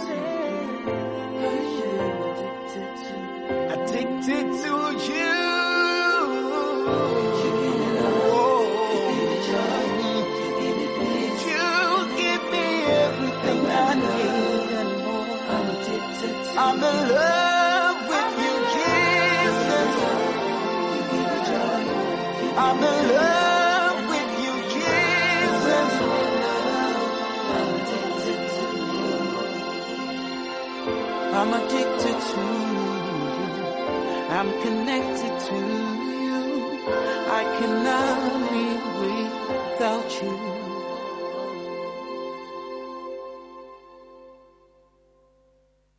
I'm the worst when it comes to loving you, and the best at doing the things that make you mad. No, no, no, no. I know that I don't deserve this, yet you ignoring my silly flaws.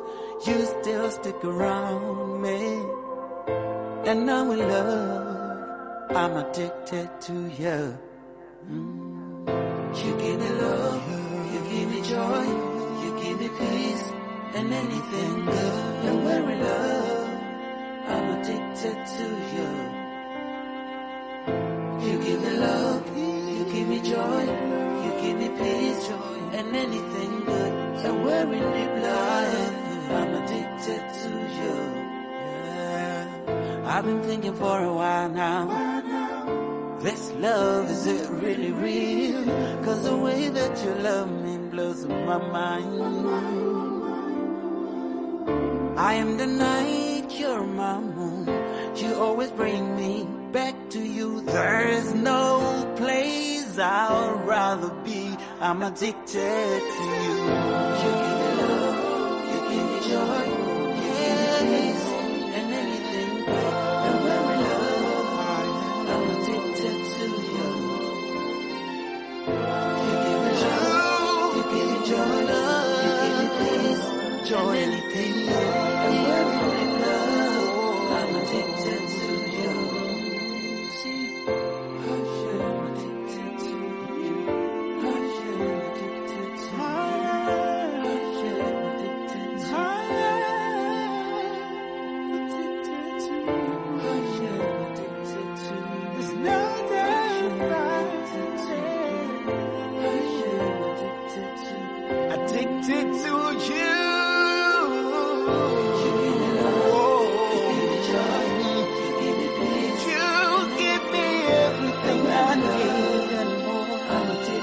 I'm in love with you, Jesus.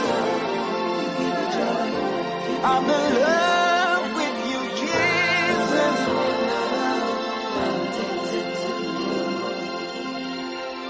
I'm addicted to you. I'm connected to you. I cannot live without you.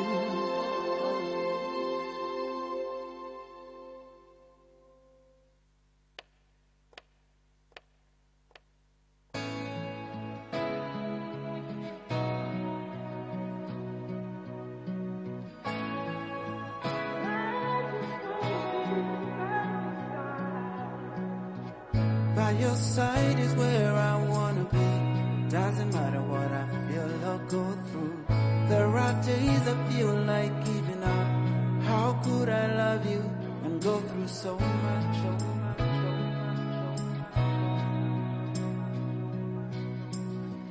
All afraid to carry this all alone. Still wondering why I love you so much. There is joy I feel inside of me. Every time you're around me.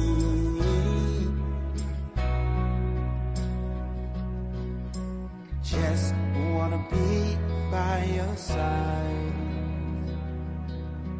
but not for a day or two. I don't wanna be anywhere without you. Wanna be right by your side, right by your side, not for a day. I just wanna be by your side. Without you, there is no guarantee, even for a day. I don't wanna be anywhere without you. Wanna be right by your side, right by your side, not for a day. I just wanna be by your side. Without you, there is no guarantee, even for a day. Your love never leaves, never ever runs dry. Your promise is ever true, ever everlasting. And I'll never leave, never ever will I. Not for a day or two. I don't wanna be anywhere without you. Wanna be right by your side, not for a day. I don't wanna be anywhere without you. Wanna be right by your side, not for a day. I just wanna be by your side. Without you, there is no guarantee, even for a day. Your love never leaves, never ever runs dry. Your promise is ever true, ever everlasting. And I'll never leave, never ever will I. Not for a day or two.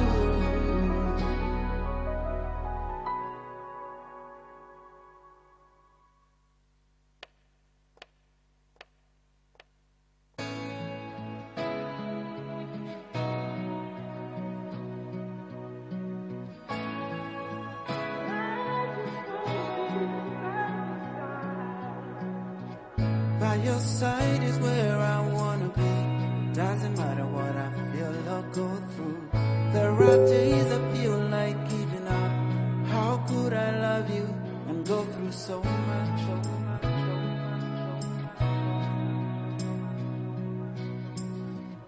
All afraid to carry this all alone.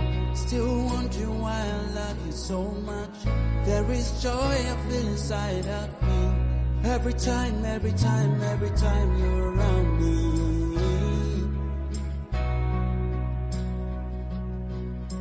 Just wanna be by your side, but not for a day or two. I don't wanna be anywhere without you. Wanna be right by your side, right by your side, not for a day. I just wanna be by your side. Without you, there is no guarantee, even for a day. I don't wanna be anywhere without you. Wanna be right by your side, right by your side, not for a day. I just wanna be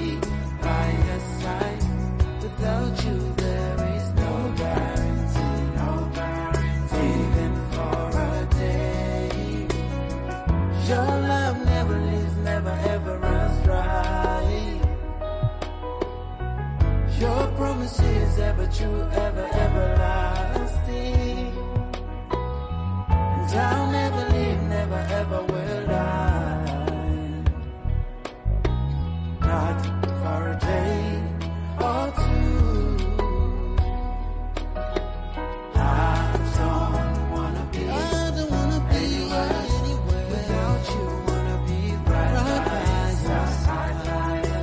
Not for a day. I don't wanna be anywhere without you. Wanna be right by your side. Not for a day. I just wanna be by your side. Without you, there is no guarantee. Even for a day. Your love never leaves, never ever runs dry. Your promise is ever true, ever, everlasting. And I'll never leave, never ever will I. Not for a day or two.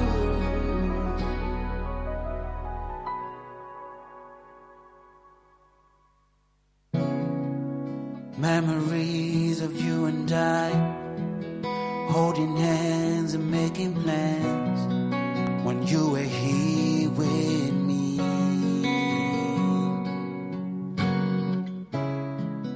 We will fight and we will cry, but couldn't live a single day without you. Please come back, 'cause every time you left, you took a part of me with you. And you told me you will come back, same time tomorrow. And I've been waiting in the field where we used to hide and seek. And I am hoping you will come back. This silence is hurting. I'll be here tomorrow too. And I will wait until we meet again. Please come back, 'cause every time you left, you took a part of me with you.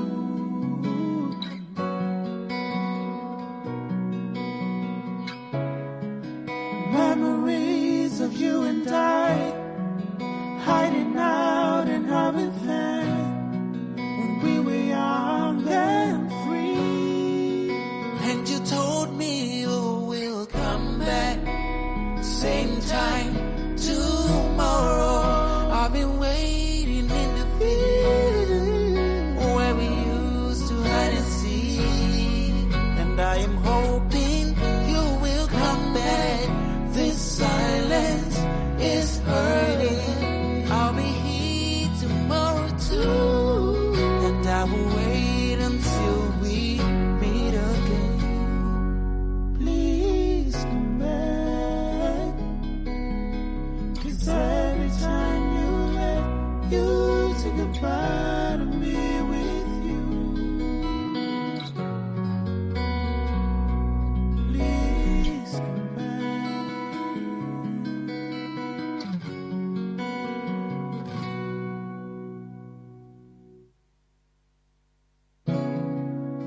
Memories of you and I, holding hands and making plans when you were here with me.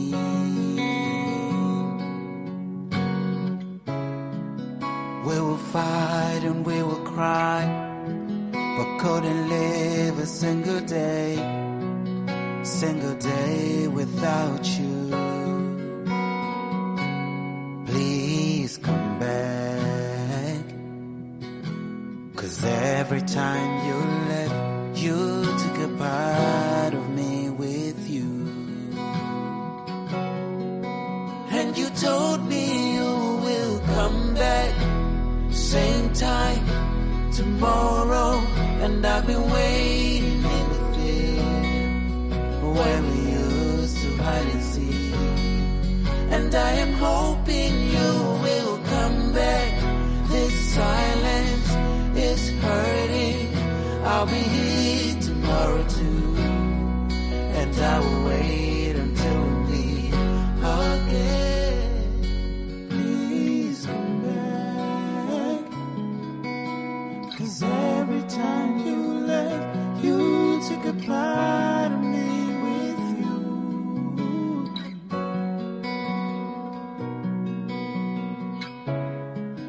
Memories of you and I, hiding out and having fun when we were young and free.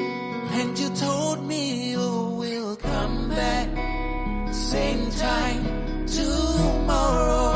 I've been waiting in the field where we used to hide and seek, and I am hoping you will come back. This silence is hurting. I'll be here tomorrow too, and I will wait until we meet again. Please come back, 'cause every time you left, you took a part of me with you. Please come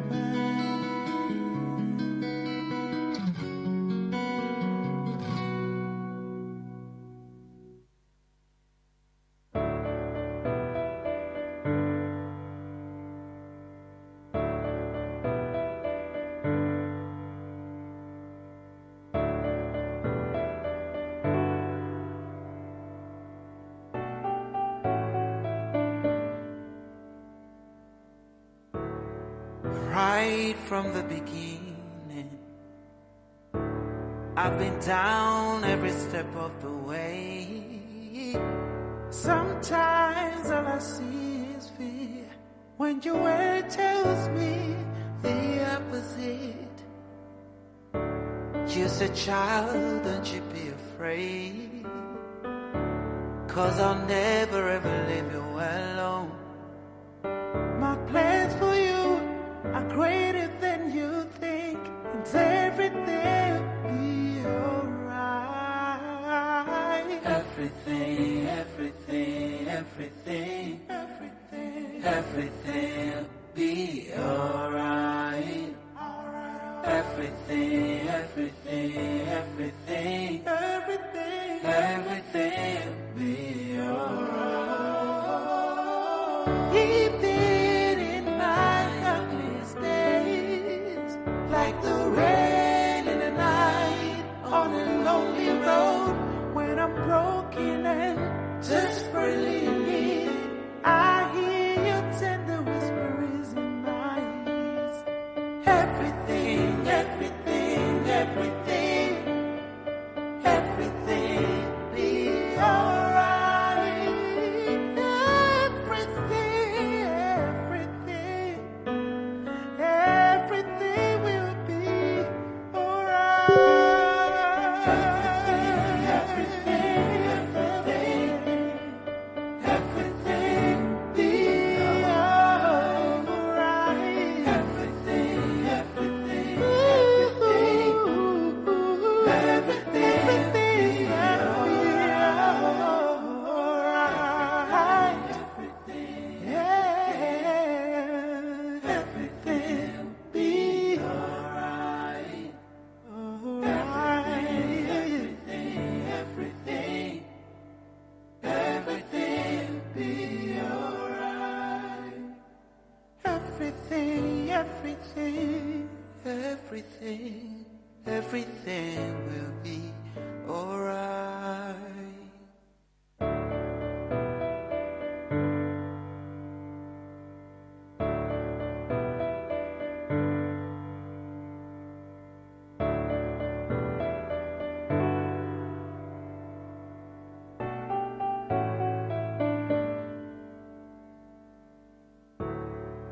Right from the beginning, I've been down every step of the way. Sometimes all I see is fear when your word tells me the opposite.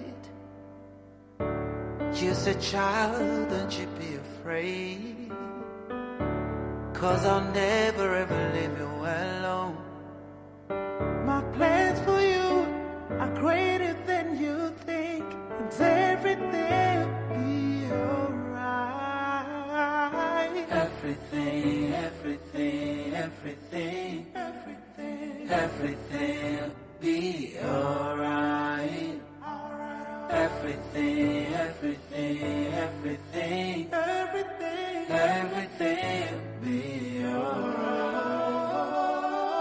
Even in my darkest days, like the rain in the night on a lonely road, when I'm broken and desperately in need, I hear your tender whispers in my ears.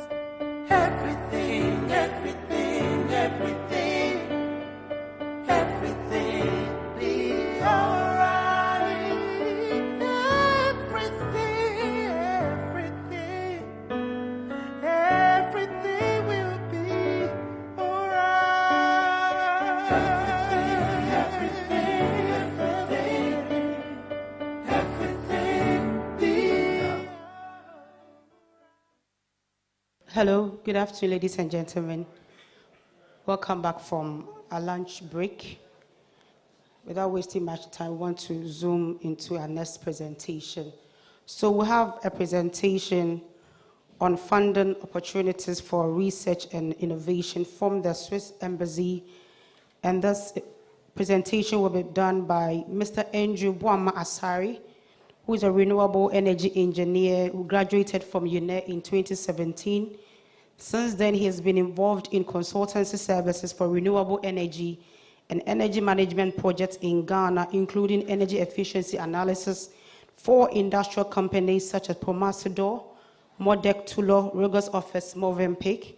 He currently serves as the infrastructure specialist for energy and urban development for the Swiss State Secretariat for Economic Affairs, SECO, and led the project development and stakeholder engagement with the Ministry of Energy for the Garnet's Metrin PV project, funded by the Swiss government, the African Development Bank, and the Climate Investment Fund.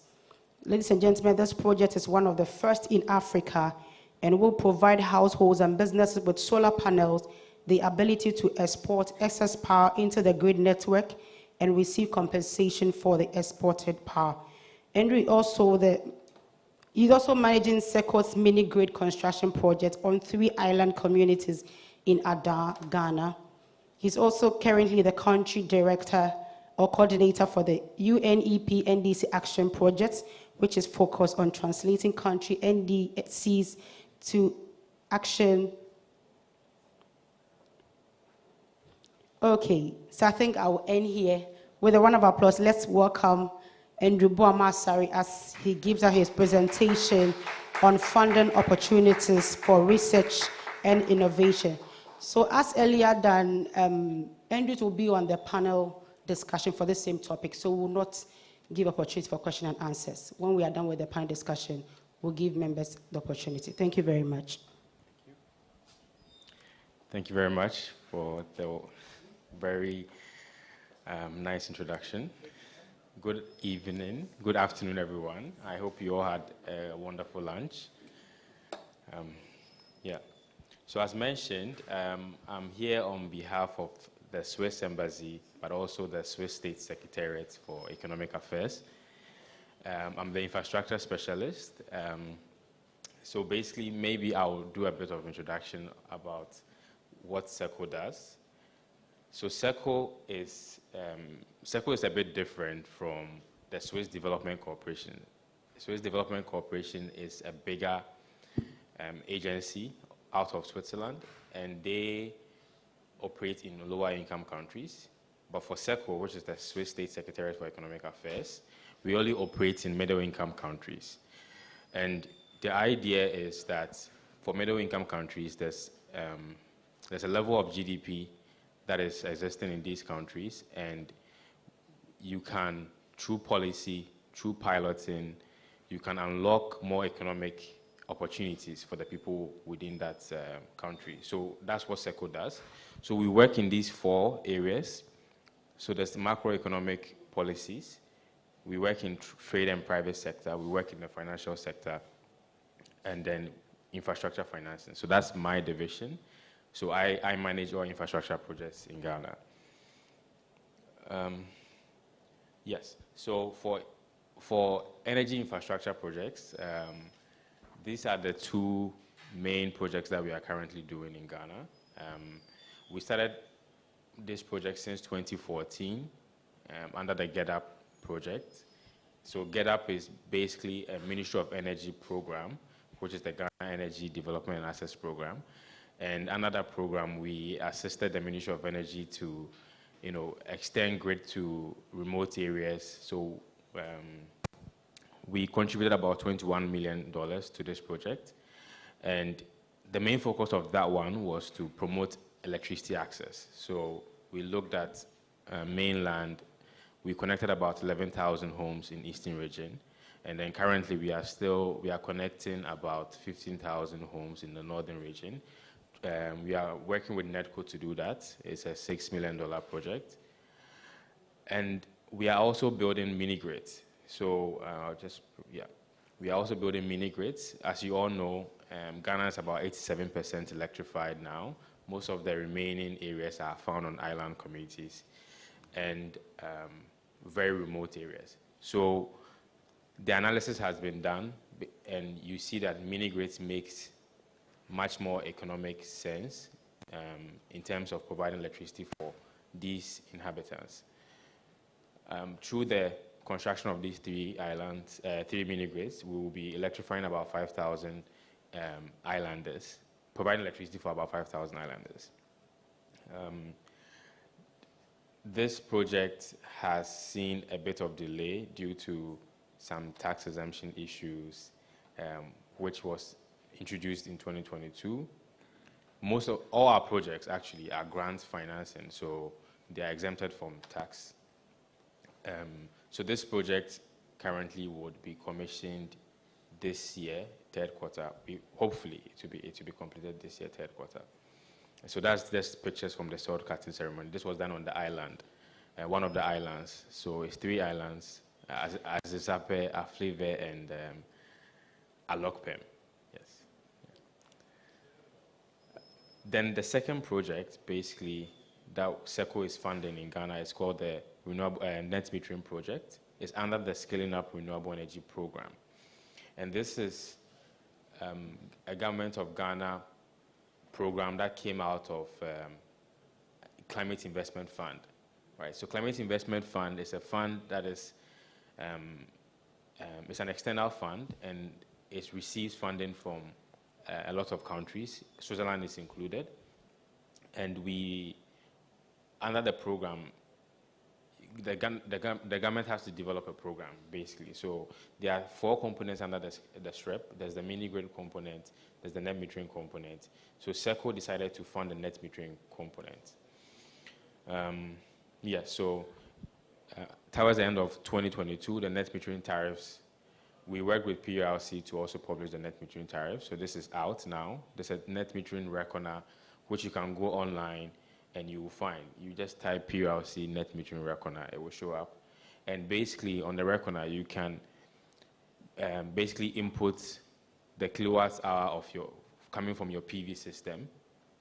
And then it will also show you how much you've exported. So basically you can input how much kilowatts you are exporting to the grid. And then it will basically show you how much you can save at the end of the month. The project target is about 12,000 systems. So we are looking at connecting 12,000 systems, 62.5 megawatts at the end of the project. We are also financing 4 utility scale batteries. This is to resolve some of the technical issues that the distribution utilities mentioned.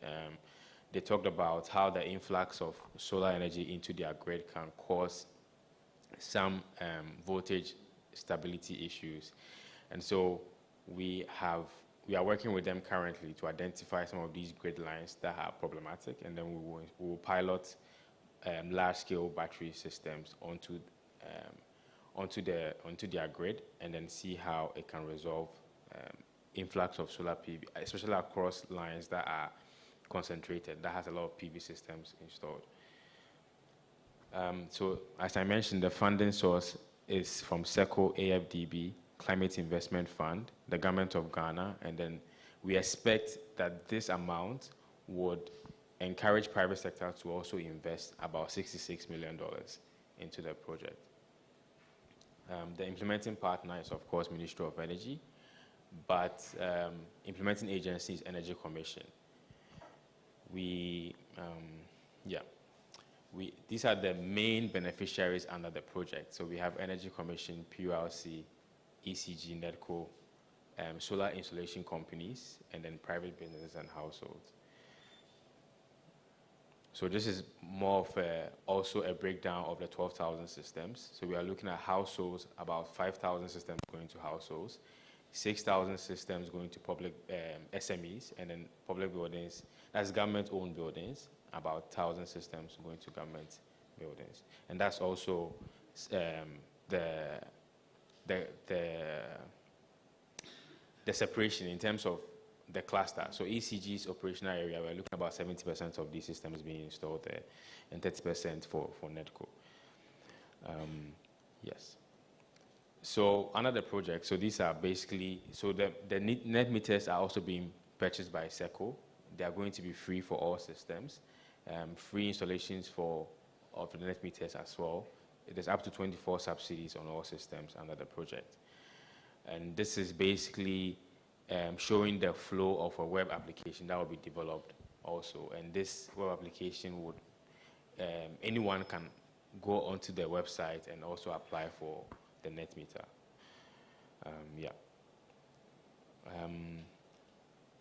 And then, yes, so these are the next steps under the project. We have tenders that we are trying to complete for the PV systems for public buildings. We are looking at completing that. And then we are also looking at trainings for the distribution utilities and solar installation companies. So I think in respect to what we are discussing today, I'll touch more on the trainings, right? So, so we have a governance council that is managing the project. The governance council is made up of Ministry of Energy, SECO, AFDB, Energy Commission, NEDCO, PULC, EPA, then the solar association groups, which are also in the governance council. There are two main solar association groups. There's AXI, that's the Association of Ghana Solar Industries, and then Renewable Energy Association of Ghana, that's REAC.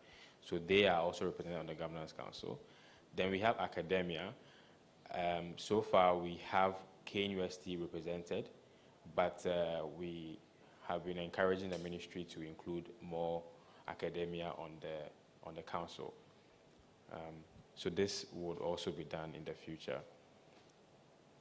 We had a tour last year, and this was very important for us because we needed to understand how solar PV penetration has been done in other jurisdictions who have successfully done it. So we went to Australia, Brisbane to be precise. They have the highest per capita installation of solar PV systems on rooftop. And it was very revealing, the things we found there, especially the role of academia in they reaching their targets. So I think we had Ministry of Energy represented, we had academia, we had all the distribution utilities, right? And basically, they explained to us that when the policy was set by their state government to reach 100% renewable energy penetration by 2050, the academia were the part of the first people consulted on this plan. And the idea was that they wanted academia to basically simulate how their grid system will look like by 2050. And to do that, academia started working and trying to build collaborations with industry players. So, yeah, I'll touch on some of the key findings. So, they looked at win-win scenarios. So, in terms of what academia tried to, in terms of trying to get support, they looked at the companies that are providing these systems, these renewable energy systems, so from solar panels, from the inverters and all of that, and they partnered with them to build test labs.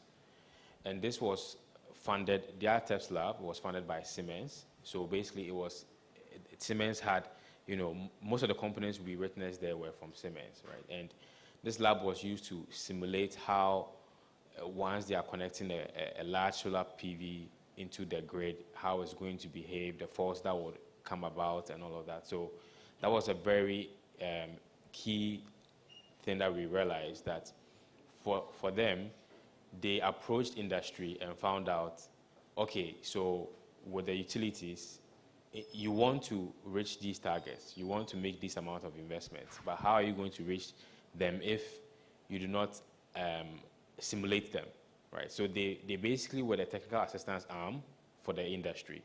They called their energy, their ECG Queensland Grid Network. And so basically they were the technical assistance arm for them, and they helped them to simulate most of their PV penetration. And so now they've been able to develop and know when to install the next transformer at this site and all of that. So that was a very key thing that we realized from the way that the university was collaborating with industry. And so it's one of the key things that I think I would want to share with Rcees and in there, that mostly the industry, and especially the power utilities, they have challenges. They have key challenges, and these challenges, once you are talking to them, they will discuss with you, and then we can, because for us development partners, the idea is that we are here to assist the country to develop. And we normally don't want to just import solutions. We want it to be problem-driven. So if once a distribution utility or a power utility establishes that they have this issue, they mostly discuss it with Ministry of Energy, and Ministry of Energy will send the request to the development partners. So that's how we have developed most of our projects with the ministry. So the way SECO works, so apologies, my presentation was really focusing on what SECO is doing in Ghana.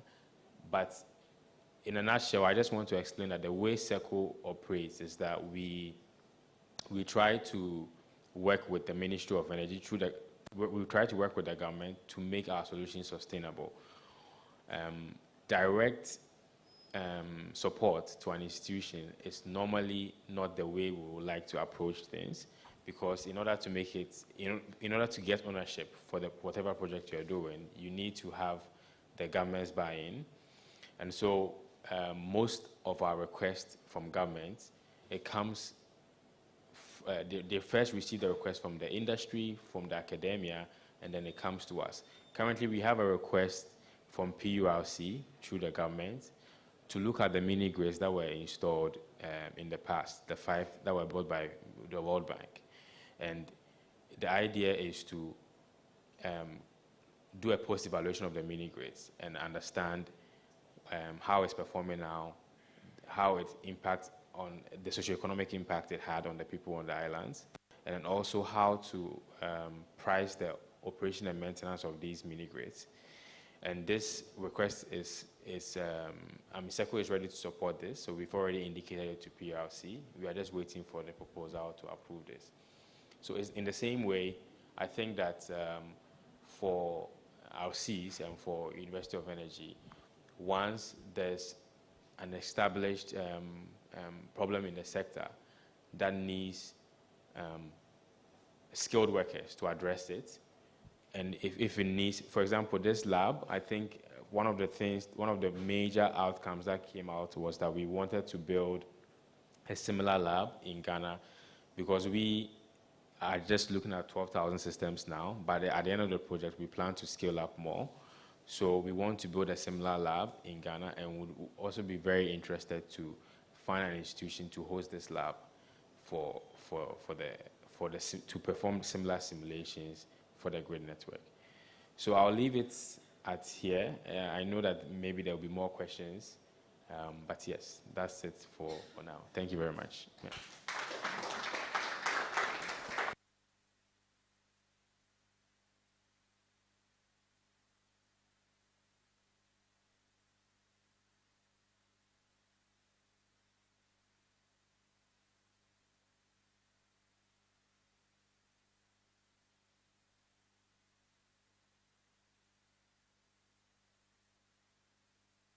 Thank you very much, Andrew, for your presentation. Ladies and gentlemen, we will go on to our panel discussion on the same topic. And this session will be moderated by one of our own here, Professor Amos Kaboba. He is a co-chair, Program Board, Group of Earth Observation, Switzerland. He's also the co-chair, Geoland Degradation Neutrality Flagship, Bonn, Germany. He's an associate professor in the Department of Civil and Environmental Engineering here at UNE. He's also the Dean of International Relations Office, then the founding head for URIC. He has his expertise in water resources engineering and satellite technology education. So the discussion will be on fostering effective collaboration among academic and research institutions. With a round of applause, please let's welcome Professor Amos Kaboba. So he will as well introduce the other members of his panel.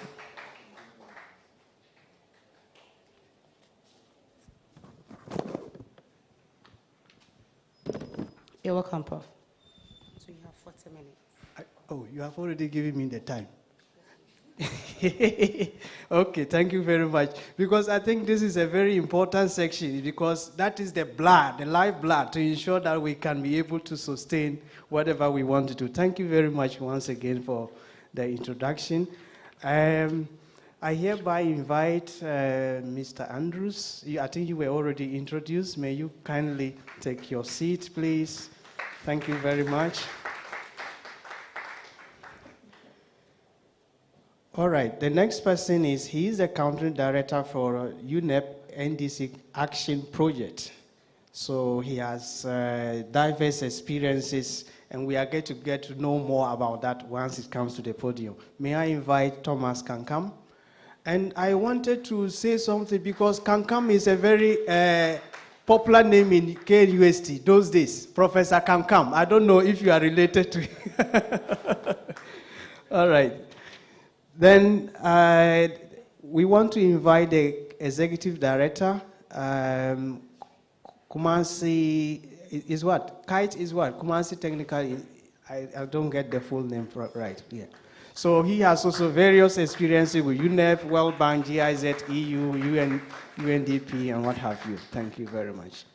And also he's also a PhD candidate at Wageningen University.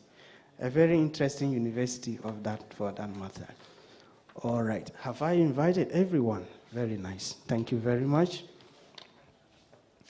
I think we need to have, we just use this one mic. Okay, there's one there, very nice, okay. All right, so our section is about discussing partnerships with development organizations. And as a university, I think this area is very important for us because the practice have shown that even with the presentations from our German partners and other colleagues, that if you are a university and you want to rely on only the government funding or the government support, it is not possible. It means for you to be able to move on. These partnerships are very important. These strategic partnerships are critical to provide a vehicle not only for supporting their agenda, but at the same time also helping us to provide the necessary quality that we need for providing the needed support. Before I come to my panelists, in fact, there is something I want to mention here. You see, African population, if you take the sub-Saharan South Africa population, by 2050, the statistics are showing that the population may quadruple or tripled, while if you go to Europe, maybe they will not have people to drive the industries. So if you look at it, it seems like we have a lot of manpower in Africa that need to be trained, not just for Africa, but to serve the other critical areas like Europe, US, Canada, and what have you. So which means that there need to be some kind of level of attention to this region to see that we are partnering, not just to help Ghana, but to help the rest of the world. And in fact, if you look at the statistics now, you see that a lot of Ghanaians are going abroad to help other countries. So on that note, looking at all of us here, I think that if I'm looking at your proper profile, when you started and now, you see that there's quite a lot of input that has been done. So let's look at it. What generally, the first question is, what are the key qualities or characteristics you look for in potential research and innovation partners? Like you have come to UNE.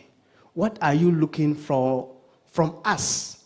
I think that question sometimes we don't know it. So I would like each of you to just briefly tell us, what do you expect from us? Because sometimes we don't know. We sit in our labs and we just say, oh, this is very good. But what do you expect us to be able to do so that we can jointly join hands together? Thank you. Thank you very much. Before I answer that question, I just want to really thank you for this opportunity because I've always wanted to come back to UNE and show my appreciation. So I have all my wonderful professors here, Professor Eric, Professor Jemfi, who supervised my thesis, and Professor Kaboba, who gave us all the inspiration. So thank you very much. Yes, I think it's been a wonderful journey after I left. And yeah, what I was studying here in UNE was really about supporting Ghana's energy sector. And it really spoke to the current or the upcoming issue that was headed for in Ghana's way. So in terms of SECO, what we look out for, as development partners, we try to align mostly with government's development goals. And if you look at in the energy sector, government has what they call the Ghana Energy Transition Plan or investment plan. So basically in that investment plan, you can see the areas that the country is targeting to invest in, to improve in terms of the energy sector.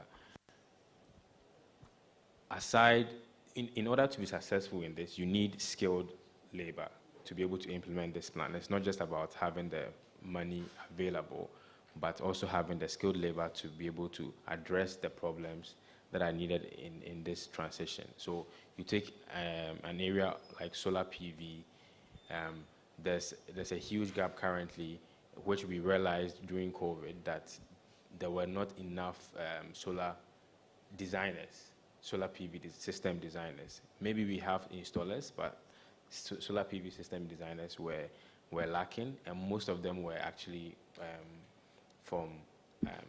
most of them were expats. So during the COVID period, when most of them had to leave, we saw a very slowdown of a sharp decline of solar PV installations.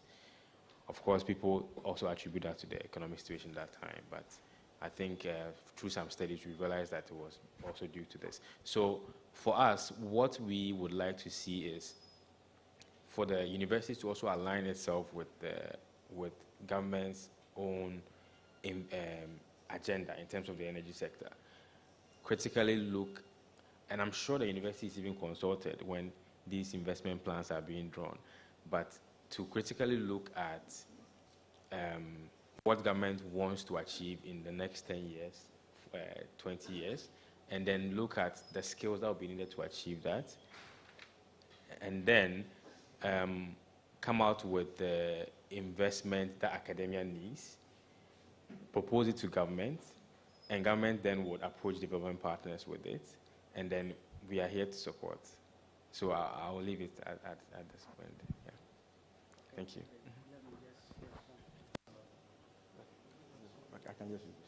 Yeah, so thank you very much. And my first acknowledgement goes to Prof and the team at Rcees for inviting us, and also the continued partnership we have going on. And also, good afternoon to everybody here. To answer your question, I think I'll start off, it's like any other relationship we have, even as human beings. Before you choose a wife, before you choose any partner, there are basic things you look out for. And I think for us, one of the things that really attracted us to UNE was, first of all, the leadership. You need a strong, dynamic, and an entrepreneurial kind of leadership, especially for a center that is now starting in a very competitive environment. So leadership is very important, and also the structures in place, transparency and accountability, so that you know that when you are giving monies or funds to these institutions, they're able to use it well and are able to account for it.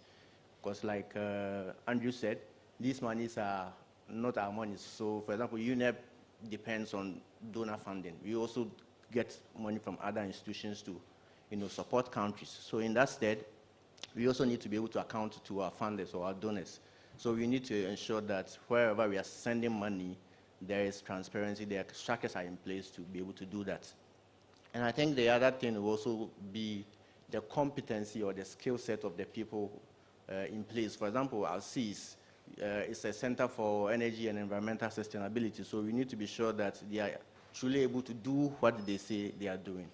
And then also the other thing will be about networking, because you need to be in the right rooms, you need to be in the right places, because for example, how we got to engage Rcees was that I was in a meeting organized by EPA, and we had put out a call for expression, and the kinds of proposals that were coming were not very encouraging.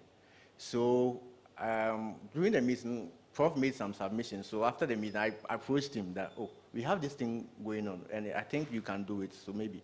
But then I think it was only about a week to the time. And Prof, being entrepreneur as he is, said, oh, they can do it because they have he said a lot of things. Okay, I said, okay. Go ahead, you'll be happy to receive your proposal. So at the end of the day, I didn't take part in the evaluation. I was not part in any of the process, but they ended up being the people winning the assignment.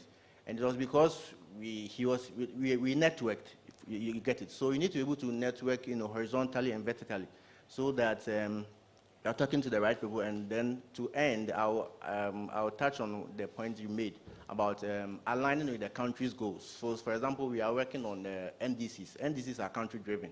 So you have to make sure that as a center or as an entity, before you reach out to potential partners, make sure that your country, what is the country seeking to do in this area or that area, so that you align yourself with those objectives. And I think it becomes more easier because most of these international development organizations, they normally will want to work through their countries. So if you are in line with the objectives set by the EPA or whoever is in charge of that sector, then it makes it also easier for you to attract these kinds of funding. So I think that would be my response to your question. Thank you.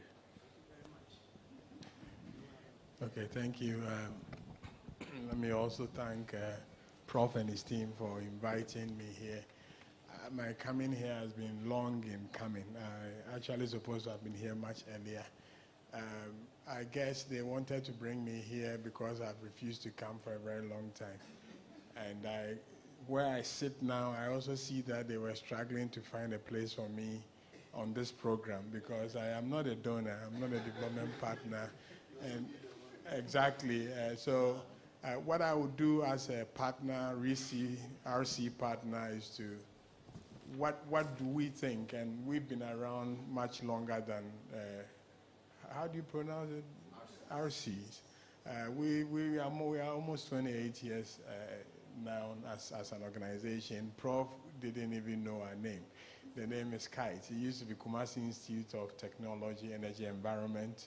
It was founded by the late Professor Bill Hammond, and I'm the executive director. But basically, what you need to do, what I'm going to share with Rcees is essentially what I think, how you position yourself to be able to tap into. As for the development partners, as their name indicates, they are here to partner with us and assist us to actually translate our own plans into action. So basically, you need to make sure that not only are you, now most of them are working through country programs, even though they have their own broad thematic areas. So for example, every period of time, they have one particular focus or two, but if it's health, they want to look at health. If it's energy. So what we do, and it comes with strategic planning, when you're doing your strategic plan is to take the country plans, and in this case, it's the medium-term development plans because we don't have a long-term development plan. Take that, and then see what the major issues are in there that you have the competence in, and then go look at what these donors, development partners to have on offer for a given period of time, and see how you can tell them a story as to how you can work with them for them to achieve what they want for the country, working through what our own systems are saying that this is the route that we have to go. So strategically, you do that kind of planning and capture everything in your strategic plan. So every donor comes in and they like what you are saying because it resonates well with what the nation is doing and what they are also interested in hearing. So that's what I would say for now. This is what has kept KITE all going up until this time, making sure that we remain relevant and we plug into the places where we strike the right chords, sing the language that they want to hear, and then they will always come back to you to be doing things for them. But once they've found you, they need you to be, one, competent to deliver. Don't just take the money and fight as an institution, share the money and you won't do the work. People will take their share, they won't work. I mean, the one who brought us up, the late Bill Hammond, will make sure that you deliver, okay? So you deliver, you are trustworthy, and you are transparent, and once you do that, and they develop that confidence in you, they will continue to come. So maybe I'll stop here. Thank you very much. In fact, I want to come back to you because this is very important, at least.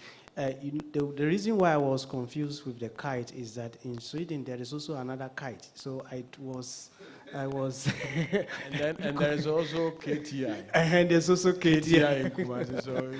So that is one of the reasons. But you've touched on a very important point, and with your experience, I think you are, in fact, you are fit to be sitting here, because one of the reasons is that strategic plans for most institutions don't work. And in fact, in this same institution, we are still having a challenge with the university's strategic plan. It was drafted in line with the visions of all the plans of the government, but we haven't been able to really leverage it. Now, I'm also very much seeing that from the founder to the next and next within your KITE, you see that there has been continuity of what needs to be done. I would like you to shed more light on that, because sometimes in our system, if you are not talking well, people will start to label you because of other things, because that experience is very important.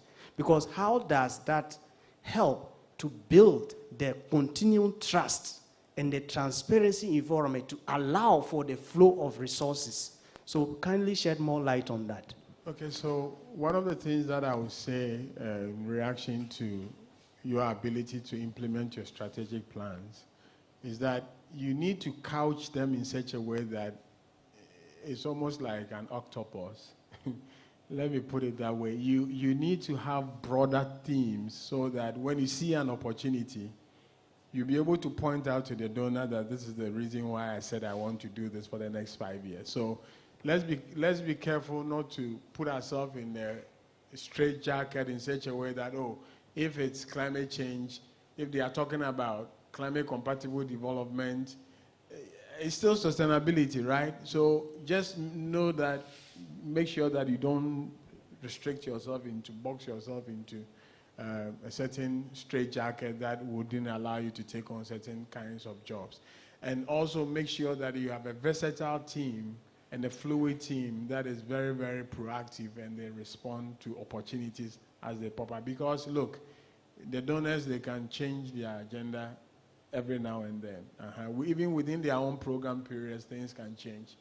In the US said if Trump comes back, things might change. So let's note that.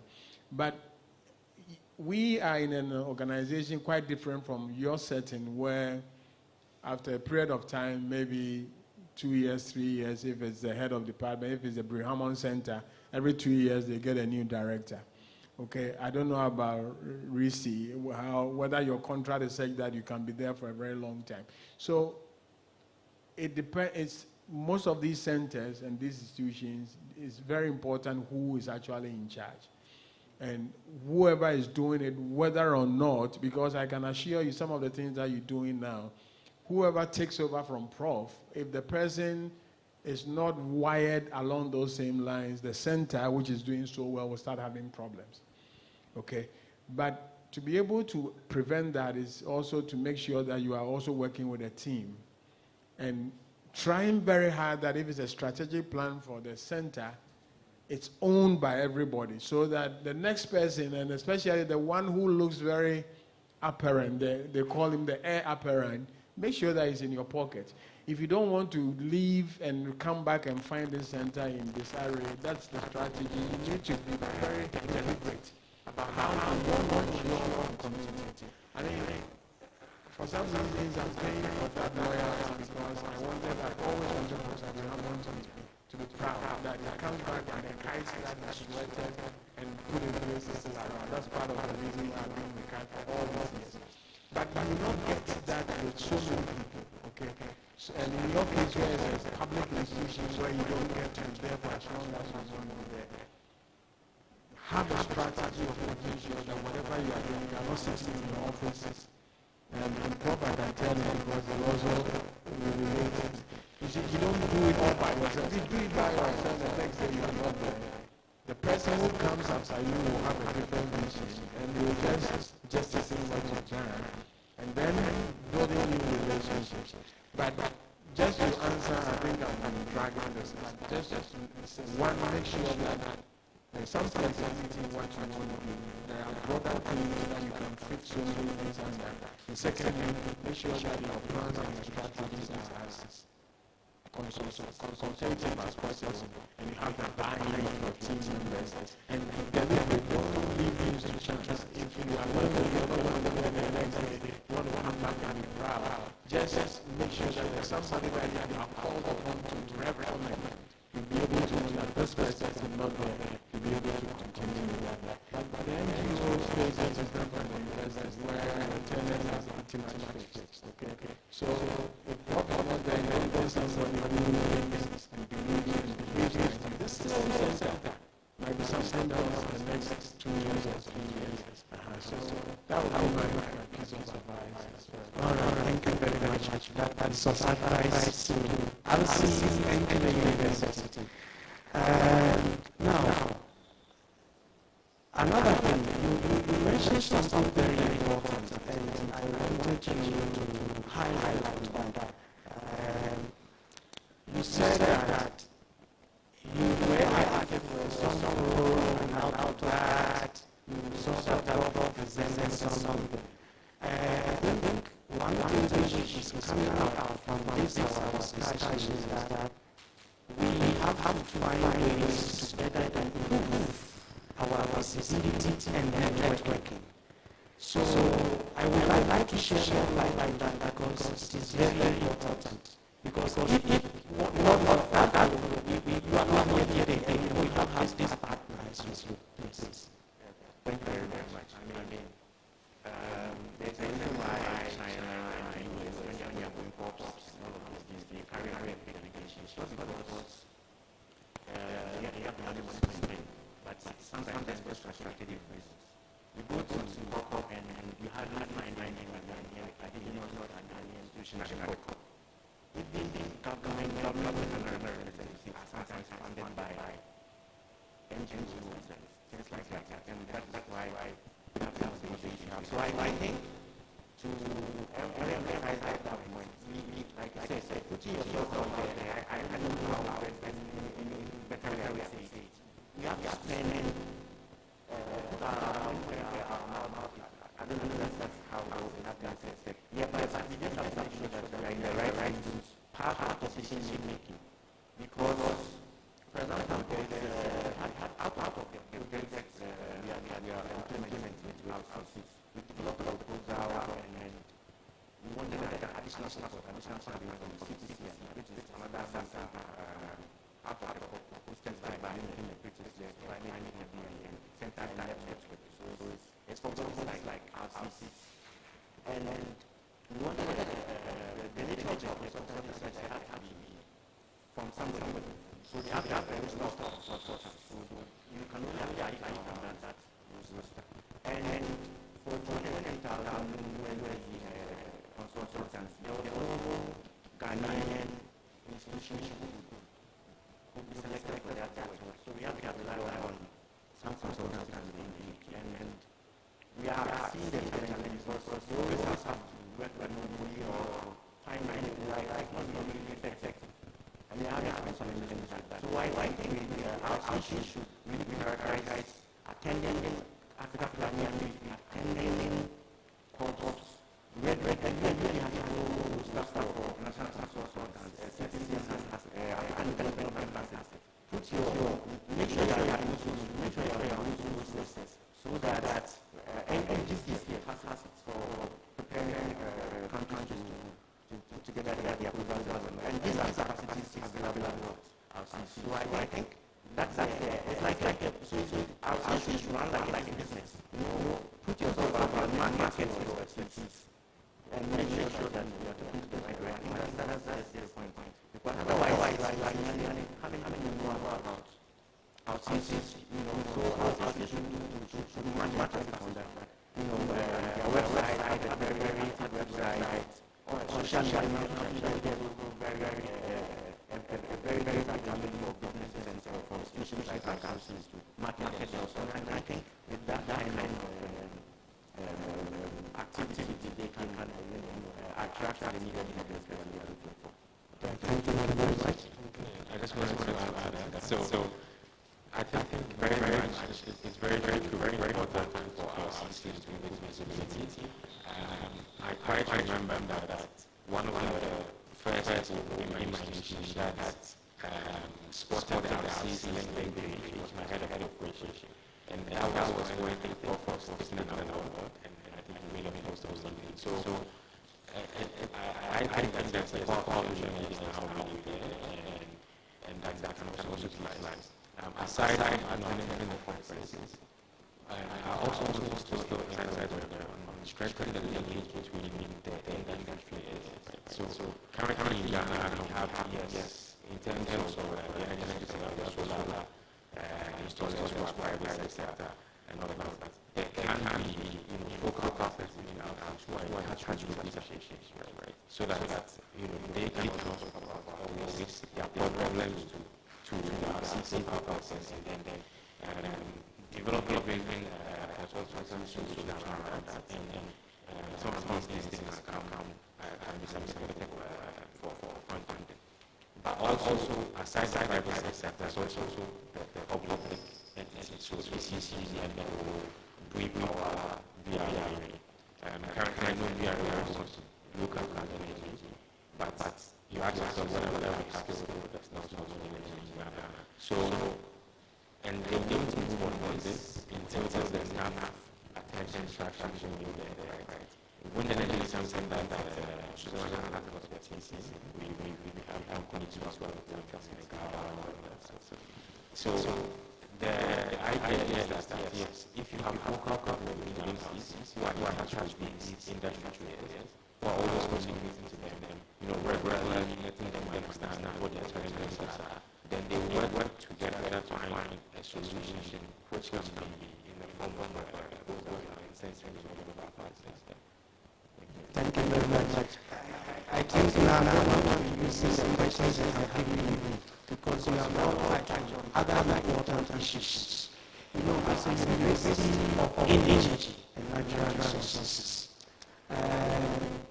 one thing that we would like, especially to hear from you, is that how can you and your work, for example, you come here and say this is maybe by your company and winning turbine or something like that we can use as a way of trading.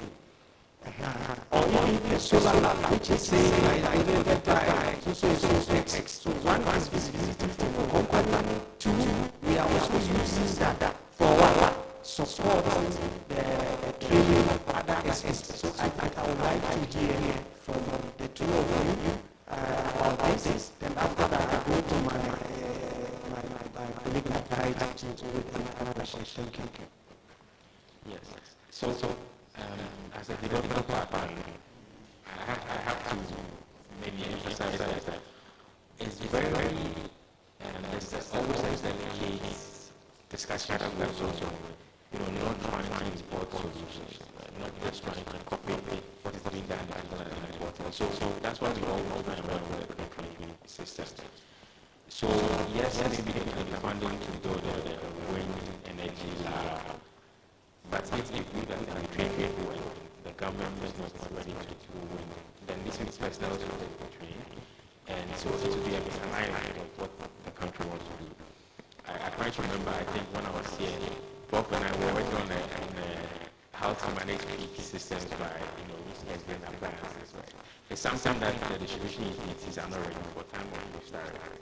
But, I mean, there's also a question of whether we need to assist them, the academia needs to assist these institutions to get there, to understand how these systems work, and then be comfortable with it, and then hit that step, or whether we wait for them to want it and then approach the academia. So I would say, I don't know what approach to the best, but of course academia is always leading research, right? So that's really the approach. But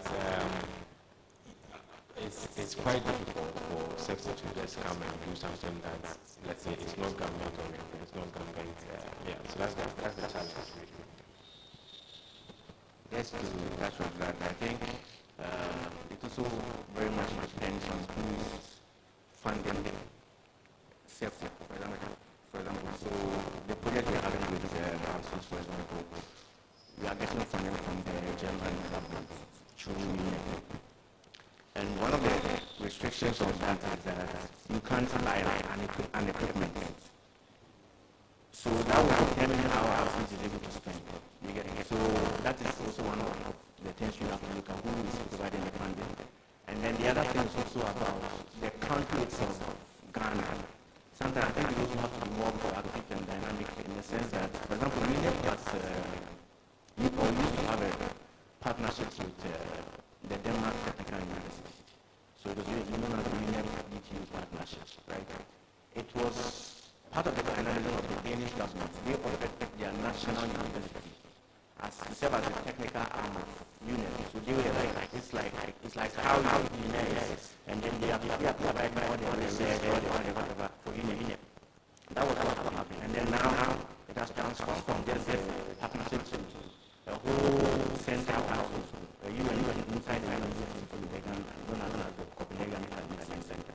So I think so we have our institutions should be talking more than that to push some of these ideas so that we are more than very good international and push for some of these things for our country, because now we have the CCC has become so important that they handle the two flagship reports of UNEP, which is the adaptation report and the initiation report. It's published, it's written and published by UNEP. So I think those are also some of the things we can do as a country and also as an institution. In fact, just raises what you have said.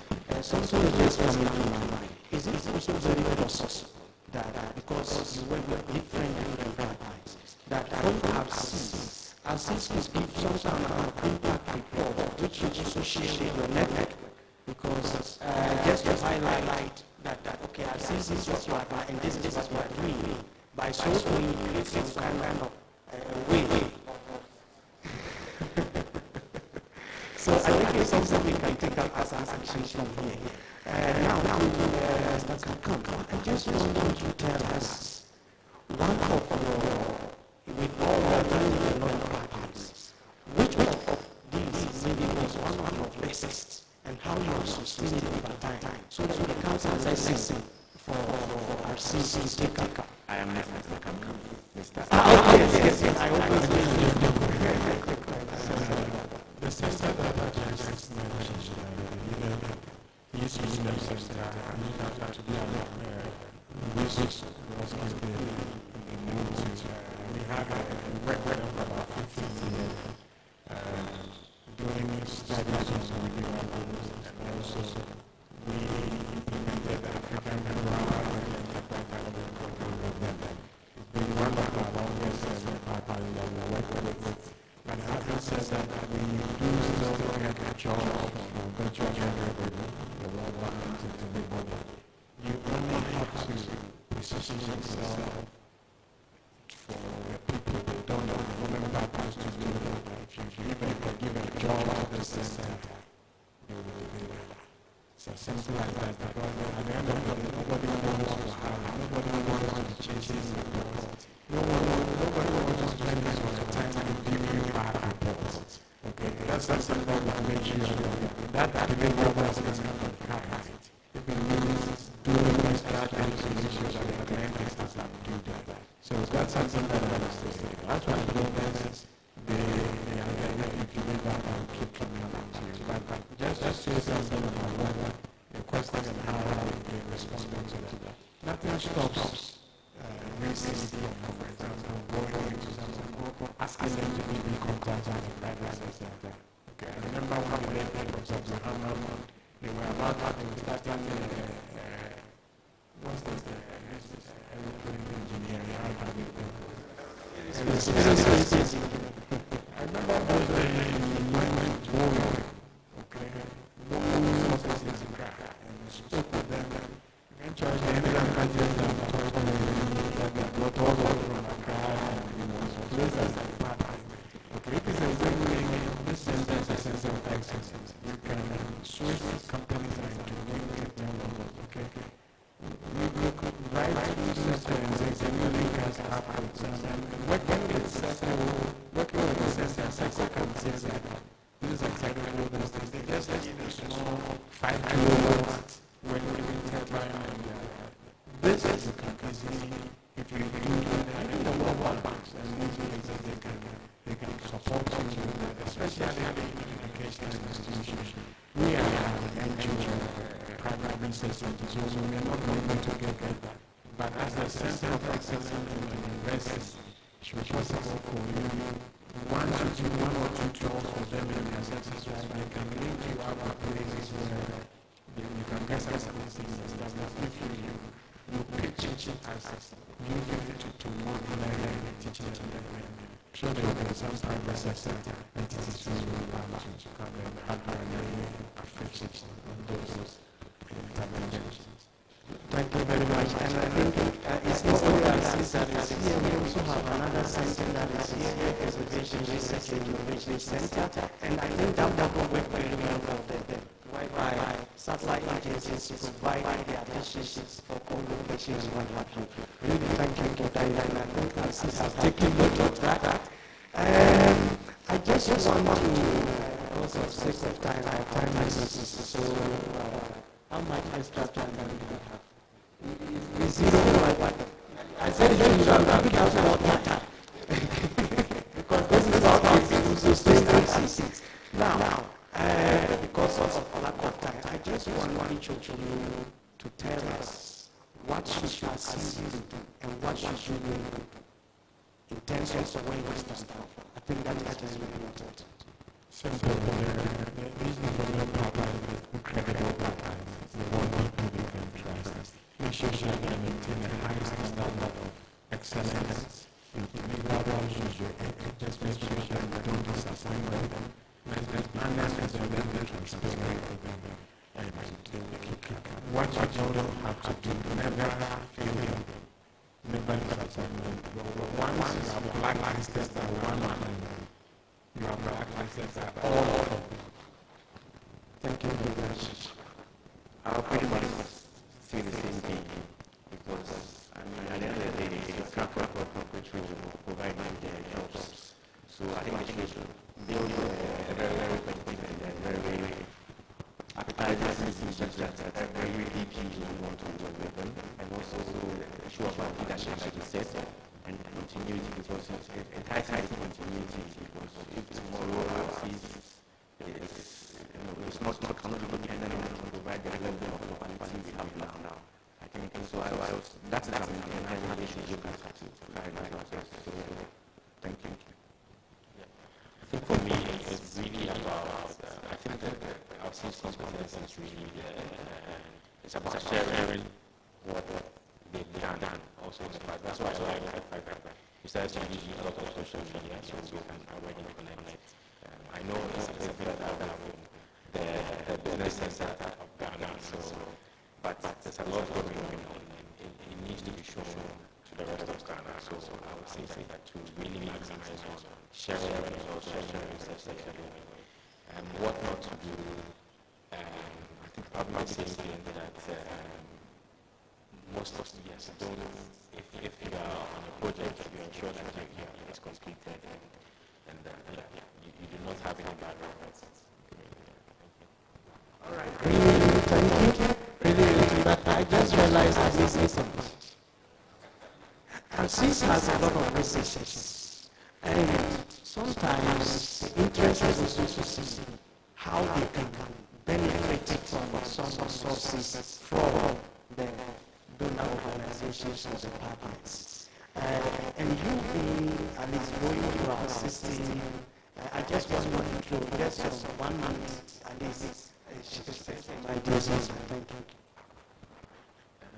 I'm not sure if I really understand, but maybe basically what I would say is that for most of our projects, it always comes along with skills development and technical assistance and capacity building. So with the net metering project, we have about 6 students for technical assistance, and it would have been best if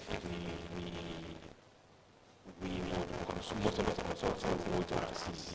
Right, it will be best, but of course now the project has been designed so that the consultant has to go through competitive bidding. So once this comes out, this will be shared with it will be public basically, so everyone will have access to it. Yes. So yes, I would say that, and we are also in the process of developing an actual skills development project, which will look at creating more green jobs. And here as well, we have a team coming from Switzerland in March to discuss, to meet stakeholders and talk to them and define what green jobs means in Ghana, because it means a lot of things outside, but you have to define what it means in Ghana. So that's also done. And of course, our Rcees will put them in touch. Thank you. Thank you very much. I thank everyone for listening. I think the summary of everything is Rcees must ensure, deliver, honor your promises. That one is instant. Ensure that you have a way of keeping a trusted leadership. I think this one cannot be underscored. It's a very important thing that Rcees needs to take, whether it's a policy or what one needs to guide, but it's extremely important, because if you don't do that, everything, like I said, will not work like they did. Then one thing which is also coming up for our researchers is that there are a number of skill set training that is coming up, which means that one recommendation for our Rcees is that it would be good to have your research areas, teams, and what have you, so that as researchers are taking topics in those areas, then they will participate in some training, and from our donors, maybe some little support to do work and things like that. I think these things are things that will work out. Thank you very much. Now it's question time.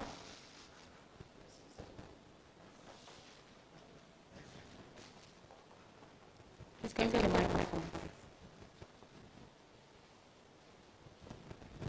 Stefan Wolf, richtig Universität expert on technical application, education, training in very research center, because sometimes what I want to be mentioned clearly about is this is talking about skills development, we are talking about technician education.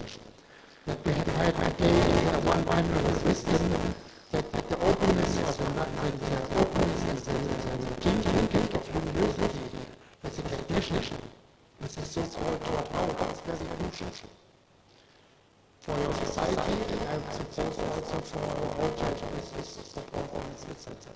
Is it true or is it totally false?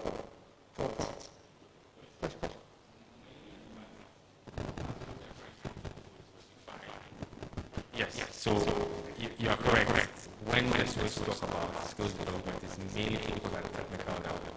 But I think what we also realize, especially in the solar PV sector, is that we have enough solar technicians, but not enough solar PV system designers. Right? And we, the Swiss, the PV source the Swiss software, but we don't have enough people in Ghana who can actually use it. So it's something that we also, so that's why I talked about defining what new jobs means in Ghana, because we don't want to just export what is it's mainly on technical level. But once we define this, we are also looking at tertiary level coming up.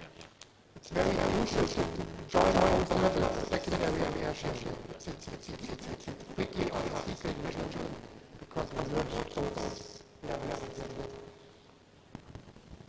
And I think something which is just coming up is that as you go back to which part of Switzerland you come from? Germany, Berlin. But then you are in Switzerland. Okay.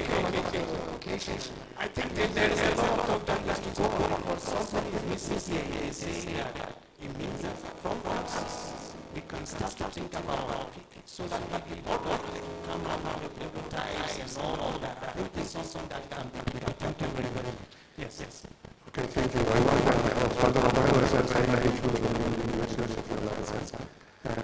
I also want to ask the representative of the Switzerland Professional Agency, and I thank you for the presentation. I think you are doing very well. I'm not only in Ghana, and Swiss is doing very well worldwide. I told you, I have experience considering very well. And my question is this: what are the benefits of the value up? And I want to know what is this? What presented a nice idea. Do you think it would be possible to make an scalable renewable energy development? I mean, to develop extraneous together with the university to provide renewable energy, for example, rural community where people have scarcity of energy, but at the same time, there is the possibility to combine with technology. There is a company in the world on that to combine, for example, photovoltaic agriculture with very nice energy, very nice possibility to do intelligent agribusiness system in the rural community. Do you think that could be possible that you could imagine to support the universities in Ghana working in this direction?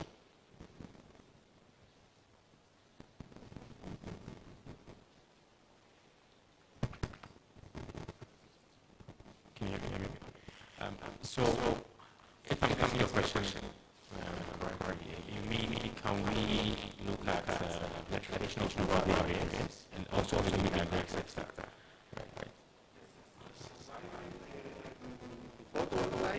And agriculture in rural community, in a small island, in a small system, provide electricity where the people are poor in reality, where poverty is being society. So, I have two answers. So the first is that we have that's why I started with this. We have two agencies as well as one development corporation, which is the Swiss Development Corporation, which works more in lower income countries, and the SEPSECO, which works in middle income countries. So SEPSECO instrument only allows us to work in centers that has economic activities really going on and to more of having economic opportunities. So the projects that we are running are more for SDCC. It's not SEPSECO's area. The reason why we did the mini degree was that, and you see, we had that it's a tourism hub, right? And we wanted to look at how to move interest to these islands, and then scale it up. So out of the community, out of the, there's a initial provided by the World Bank, we looked at that and decided to, because they built that those factories were built as factories. So we looked at that and wanted to test out lithium ion factories. So the activity that we did was not going to be lithium ion. And I guess everyone was looking at this, for example, lithium ion last much. And through that analysis that we did, there's an additional 35 mining acres that is built by AIP, which is going to use lithium ion. Right, and the base of some of the other lessons are so it's mainly looking at scaling up more economic and having economic impact. But for the rural areas, and we do have, and then those are other colleagues, they have the research staff, and they look at how to promote, like agricultural farming and irrigation system of that. So maybe there's the component that can look at. In fact, I don't want and because that example he has given, is something that is a must. We have to from there to Rcees issues because I saw one example in China. In the rural communities, you have a solar panel, they are arranged in the set that you have a poultry and everything on that. And the solar is used to, yes. So it means that something has happened with some sort of somewhere. Thank you very much. You are right. So just to he's made a few references to the immigrants, and we were very much involved in the immigrants on the 500 communities. They haven't failed because of the technology. But they fail because the government didn't allow the business model of the government allow the system to be sustainable. There were scenarios and in fact our contract was to propose the model that should have adapted for even years. Okay, so when those scenarios were the modeling that will be done and the people signing up to various tariff bands, if they had allowed that, those tariffs were enough to have covered, saved enough money to replace even the lead as bad countries. So I bet that even if you go by this route where governments charge the same tariffs as the pure, you may have to come down by the bad countries for them. Because of this, you wouldn't have it successful outcome. So the issue is this. We all know that the cost of deploying these systems in this area are slightly more expensive. And that place is a logistical nightmare.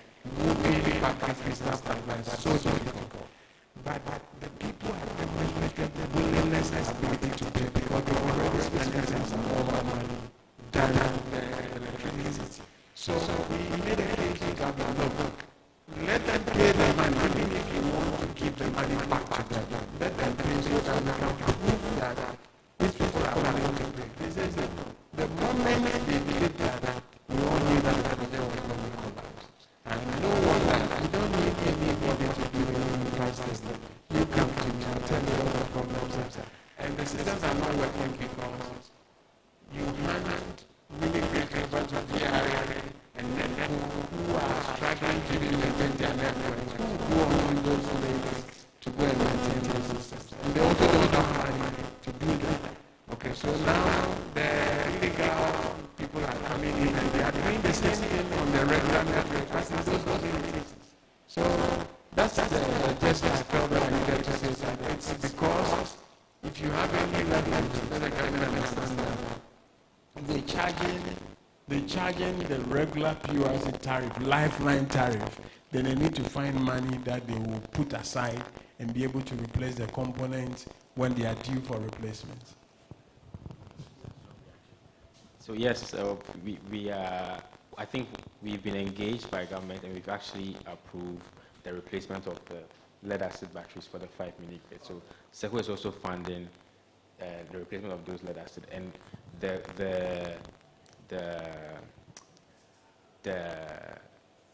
the condition was that they cost in now the replacement of these lithium-ion batteries into the national tariff.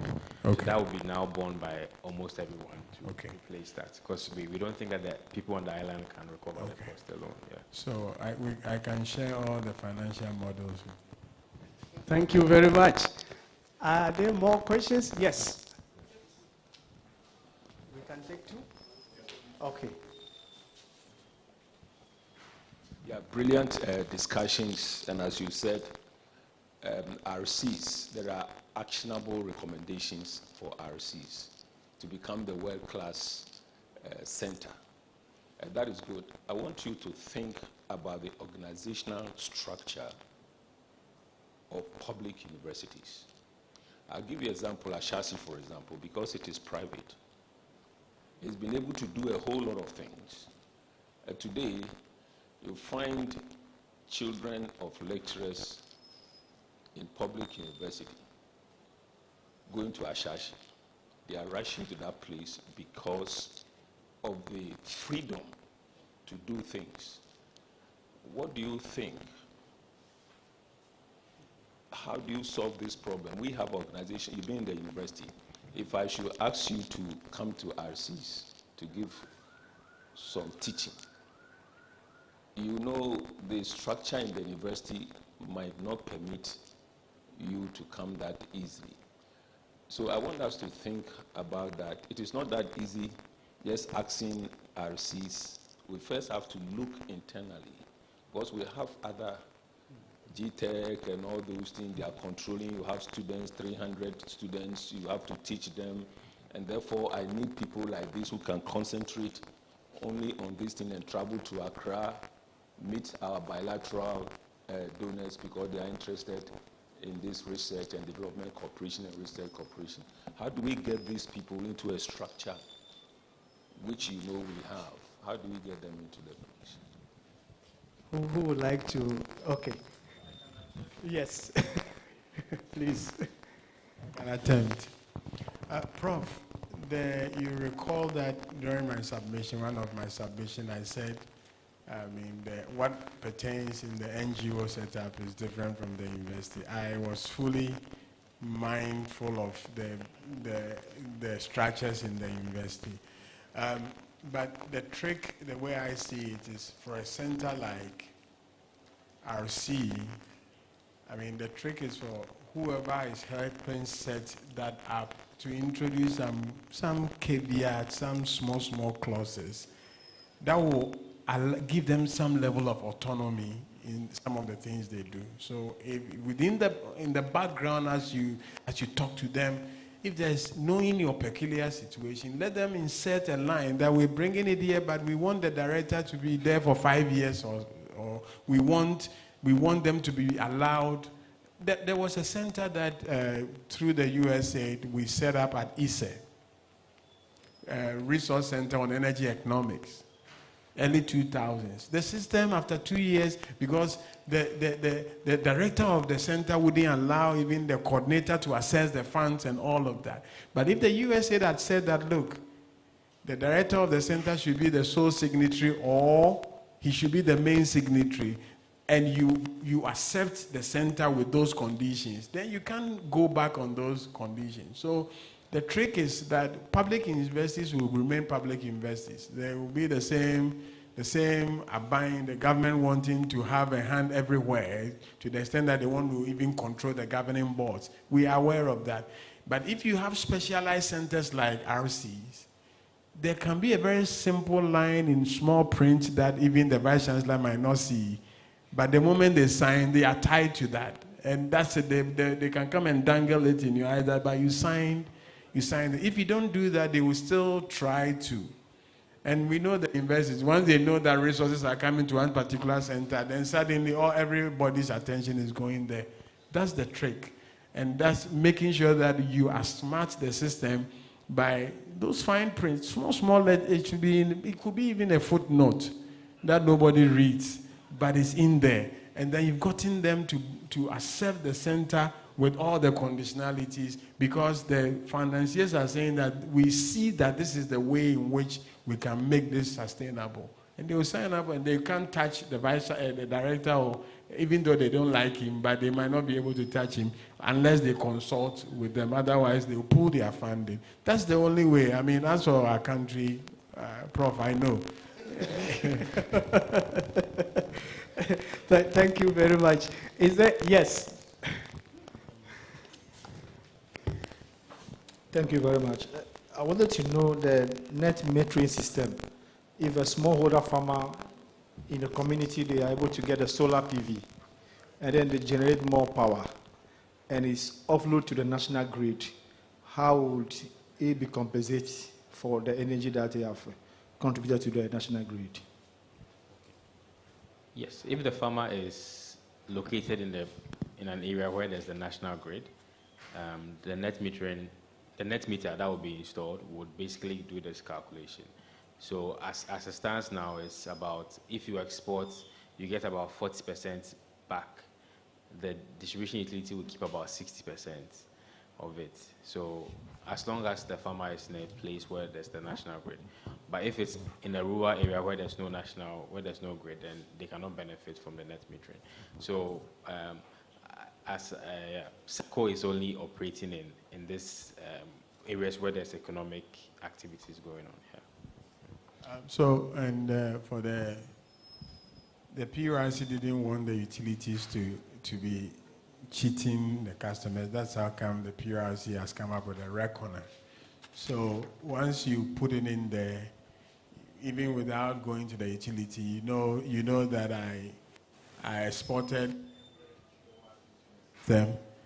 I used 160. They work it out for you. And the guidelines to read it, the rate setting, the net metering guidelines is there. The thinking that goes into it, everything is in there. They are all on the PRC website that you can read and familiarize yourself with it, because this net metering, we should have been 5 years ahead by now, and with inefficient utilities, because they don't want to work hard, they object and oppose everything that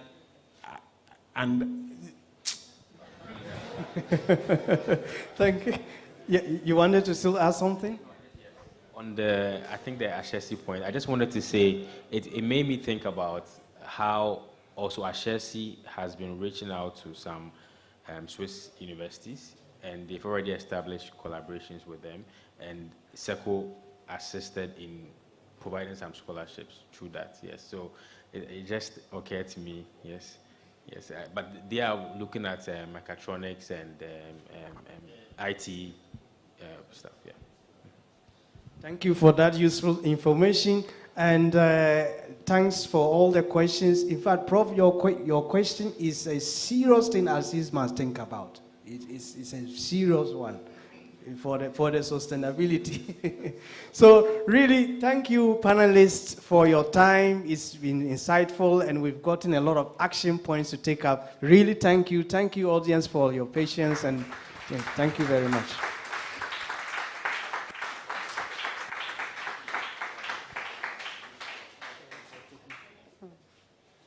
Okay, thank you so much, Professor Kaboba, and your panelists for that insightful discussion. So at this juncture, we'll call the Center Director, Reverend Engineer, Professor Eric Ofosu-Enchi, to give us a brief presentation on future collaborations from Rcees. Please let's welcome him with a round of applause.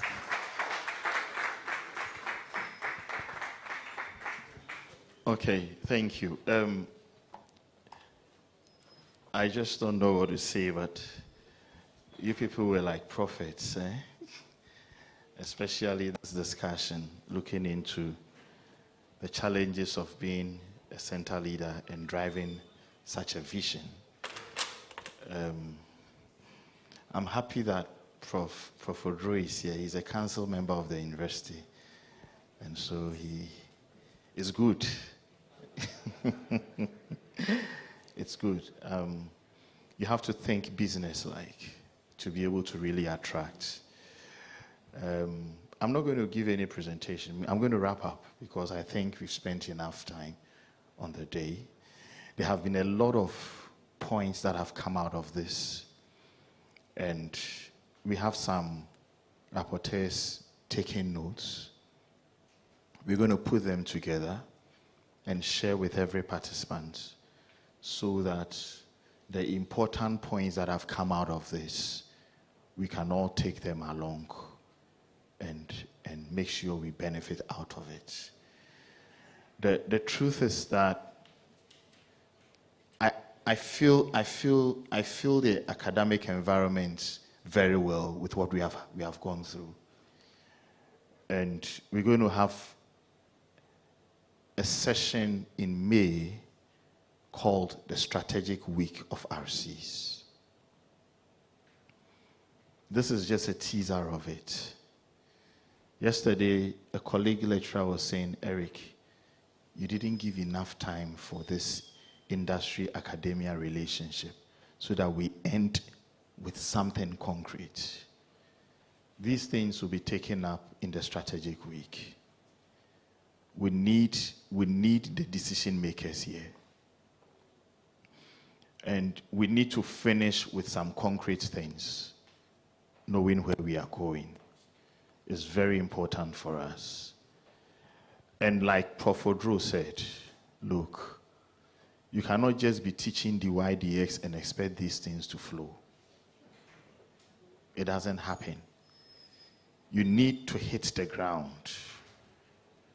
Whatever we're seeing today at Rcees has been a vision that was carved in 2012.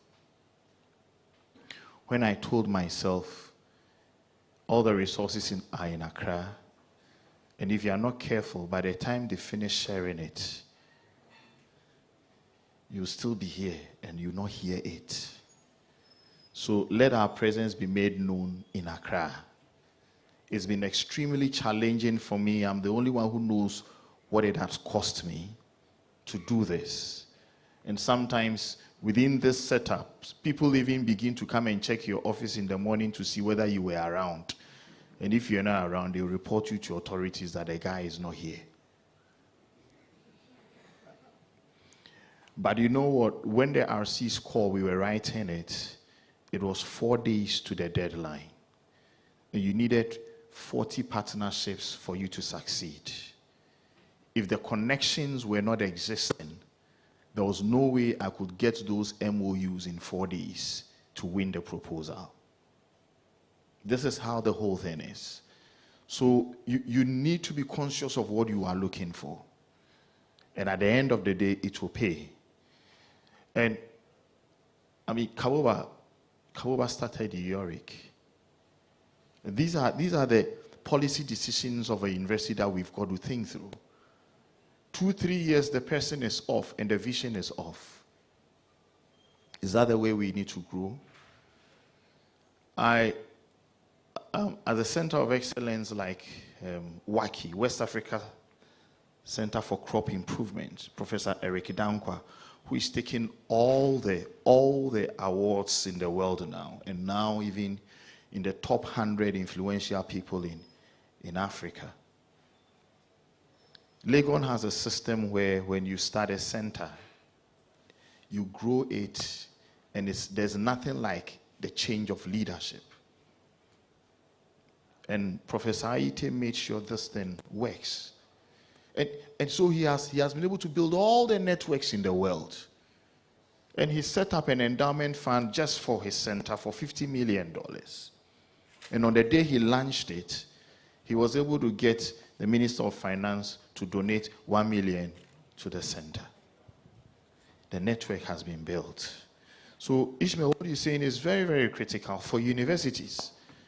Otherwise, sometimes you see somebody just taking the time.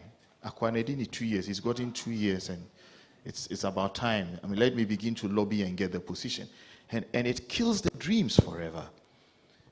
So I see these centers as labs which must be grown. And when you go to the outside world, professors, I mean, they stay at their labs, they grow with it, and then it outlives you. This is the way we have to look at the whole system. And then you can drive the vision for a long time. And you can bring in all the resources you are looking for. And you create an environment where people will have the comfortability to work. So I'm extremely happy with what has happened this week. The industrial relationship we are looking for must be striked. We must strike those industrial relationships. I mean, ECG, NETCO, and the rest, they will come down to this level. We will bring them down so that we engage them. And by the time we are done, something must happen. Okay? We were looking at a session where we have a lot of rooms for breaking out. Let's go and strike the deals and come and sign them before we finish the program so that things will move. We have to put action towards. For me, this is the way we're going to move in terms of future collaborations. This is just a teaser of things. Expect a repeat or a call in May where we're going to take this to another level, and I believe that it will help us. We are happy we have other centers like Brew Hammond here. I mean, I saw you with the Australian team. You need to bring something down for us. It's very critical. And I mean, our friends from Accra Technical University, I believe that you've picked a lot from here. You are seated where the thing is. You don't have to struggle. And sometimes it's not easy leaving lectures to attend all these. You heard what Thomas was saying, that find yourself in COP, find yourself in those places where those activities are happening. Our universities should be ready to commit resources to that. Because those are the places you strike the deals. I attend Arena Conference and I strike 2 deals in 1 meeting, okay, which are huge. This is the way to go. And if you get the opportunity to bring people down here also, we will make progress. So we have spent a lot of time. We don't want to bore you down again. I don't have any physical presentation, but I just want you to know the next steps of what is going to happen. And we believe that your coming here has really enriched our discussions. Thank you very much, Ishmael, for giving us that experience of 28 years of hard work and still being in the system. We are going to learn from it, and we will put in a system that will grow and make sure. One of the things I have realized is that I saw energy connections with our Greek, seriously. Okay? And I mean, for you, we will have a meeting now, seriously. We are talking of future collaborations. Now, the university has a lot of land, and we have agri section, and we have energy section. How do we strike a deal? Only Bui Power you're going to take it to. Like you said, you need us. So we'll strike some good deals and make sure that there's progress. Colleagues, God bless you. I think there's a vote of thanks before the closing session and the closing remarks. So, Madam, this is my future collaborations. Please expect a repeat somewhere in May. Thank you very much.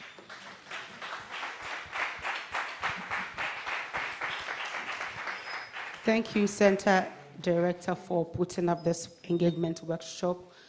Please let's welcome Dr. Gifty Mensah, who is also with Rcees, to give us the vote of thanks or the acknowledgement. We have some industries present here. We want to acknowledge them.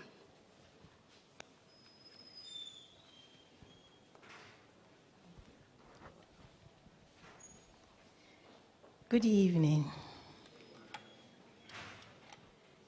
Thank you all for staying until now and for making this program a success. I want to first of all thank God who gives us life, wisdom, and strength to be able to have gone through this program. Would also like to appreciate all the invited guests and facilitators from KNUST, Bui Power, Solar Taxi, Infra Futura, ProRec team from Germany, Sun Farming, Tino Solutions, Professor Shahid Qurashi from Pakistan, PURC, DAD, KITE, ATU, Water Resources Commission, JIDA, UNEP, SECO, and then Community Water and Sanitation Agency. We are also grateful to the deans of the different schools that took time off their busy schedules to be here, the heads of departments, and for their various contributions. We are also grateful to the organizing team. You can all agree that they've done a lot of work to make this program as smooth and successful as it was. We are grateful to you, Professor Samuel Jemfi and team. Grateful to our director, to the teaching assistants, the technical team, and to everybody who made this program a success. God bless you all. We are hoping for a safe journey to Bui tomorrow, and then safe journeys back to your destinations. Thank you.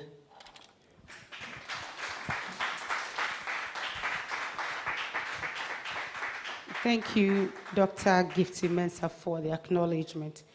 Ladies and gentlemen, I will also, on my own behalf, thank the organizers for this opportunity. I'm glad to do the moderation, and I'm always available for another opportunity. Thank you so much. So we'll take the closing remarks from our director once again. Please let's welcome Professor Eric Ofosu-Enchi to give us the closing remarks. And since he's a reverend, as he did yesterday, he will bless us before we leave. Before that, please, the field trip is coming off tomorrow. Please organize it. The time is not communicated yet. 6 a.m. Wow. So please, we are leaving for Bui tomorrow at 6 a.m. We're all converging here. Thank you very much. Thank you very much. Please, let's give it to our moderator. She's been excellent with a lot of experience, and you've really made the program very lively. I want to stand on all protocols and to say a big thank you for everyone that has come. It's been a great 2 days program from the organization and from the presentations we have had since yesterday. We've had about 3 panel sessions, and they've all been very interactive. We had presentations from various colleagues and online, and in fact, we have been enlightened. We have learned a lot of new things from the aspect of circular economy. We've also learned from the aspect of how industry relations are happening, especially in Germany, and the model that is there, and how we can be able to bring on board. We heard from Prof. Odru how universities are partnering with industries, and they are resourcing them to be able to build capacity and become relevant. And yesterday we had a brilliant session on things. We saw how Wisdom was taking things to the professors, and the professors decided also to hit back at Wisdom. And I mean, that was very, very energizing. And to be frank, yesterday's, was a great start to the whole program. And this morning also we continued with the brilliant presentation on entrepreneurship that our professor from Pakistan really taught us.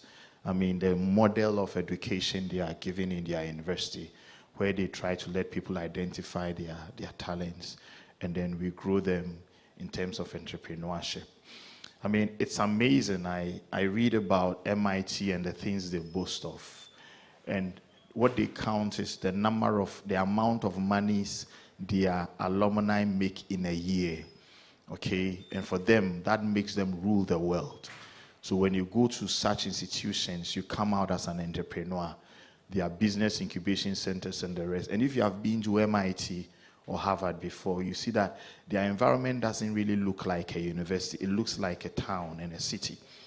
And all the buildings that you see there are actually businesses owned by their students that they start right from university.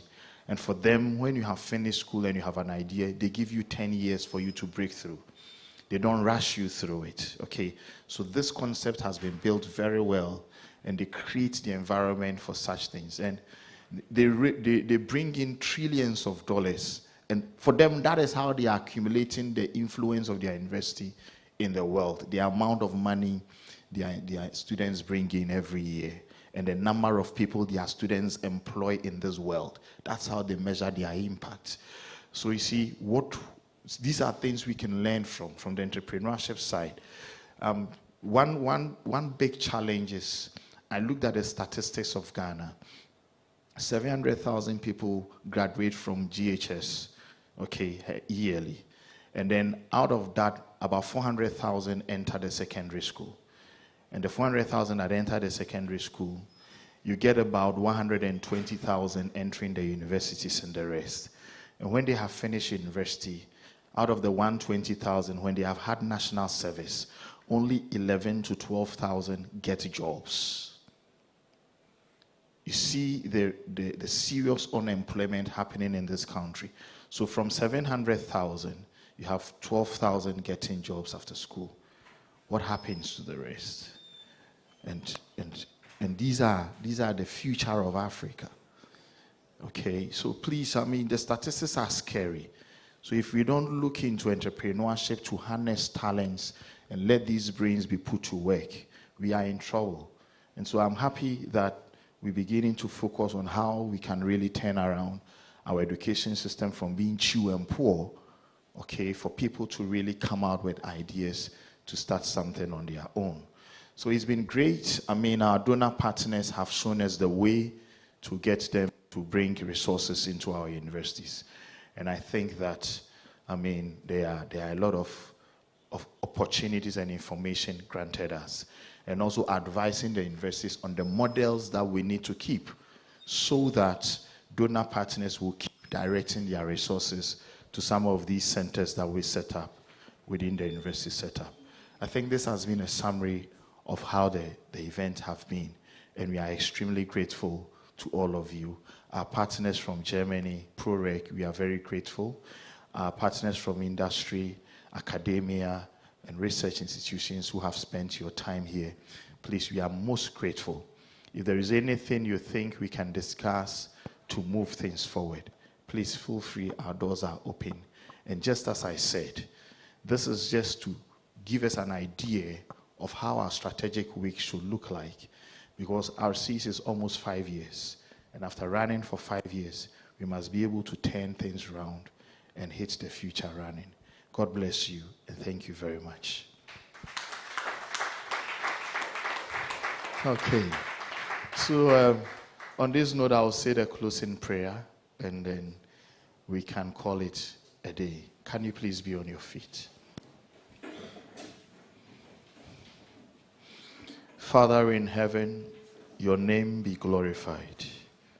Your name be exalted for this that you have done for us. We thank you for these brilliant ideas and everything we have shared. We believe that it shall yield the necessary results. We pray for everyone that you continue to be with us, and let whatever we expect after here become possible and come into reality. Tomorrow's field trip is in your care. May you take us to learn a lot and come back. And as our colleagues return back to their various destinations, may you take everybody home safely. Unto you we give glory and honor in Jesus' name. Amen. Thank you, and God bless you.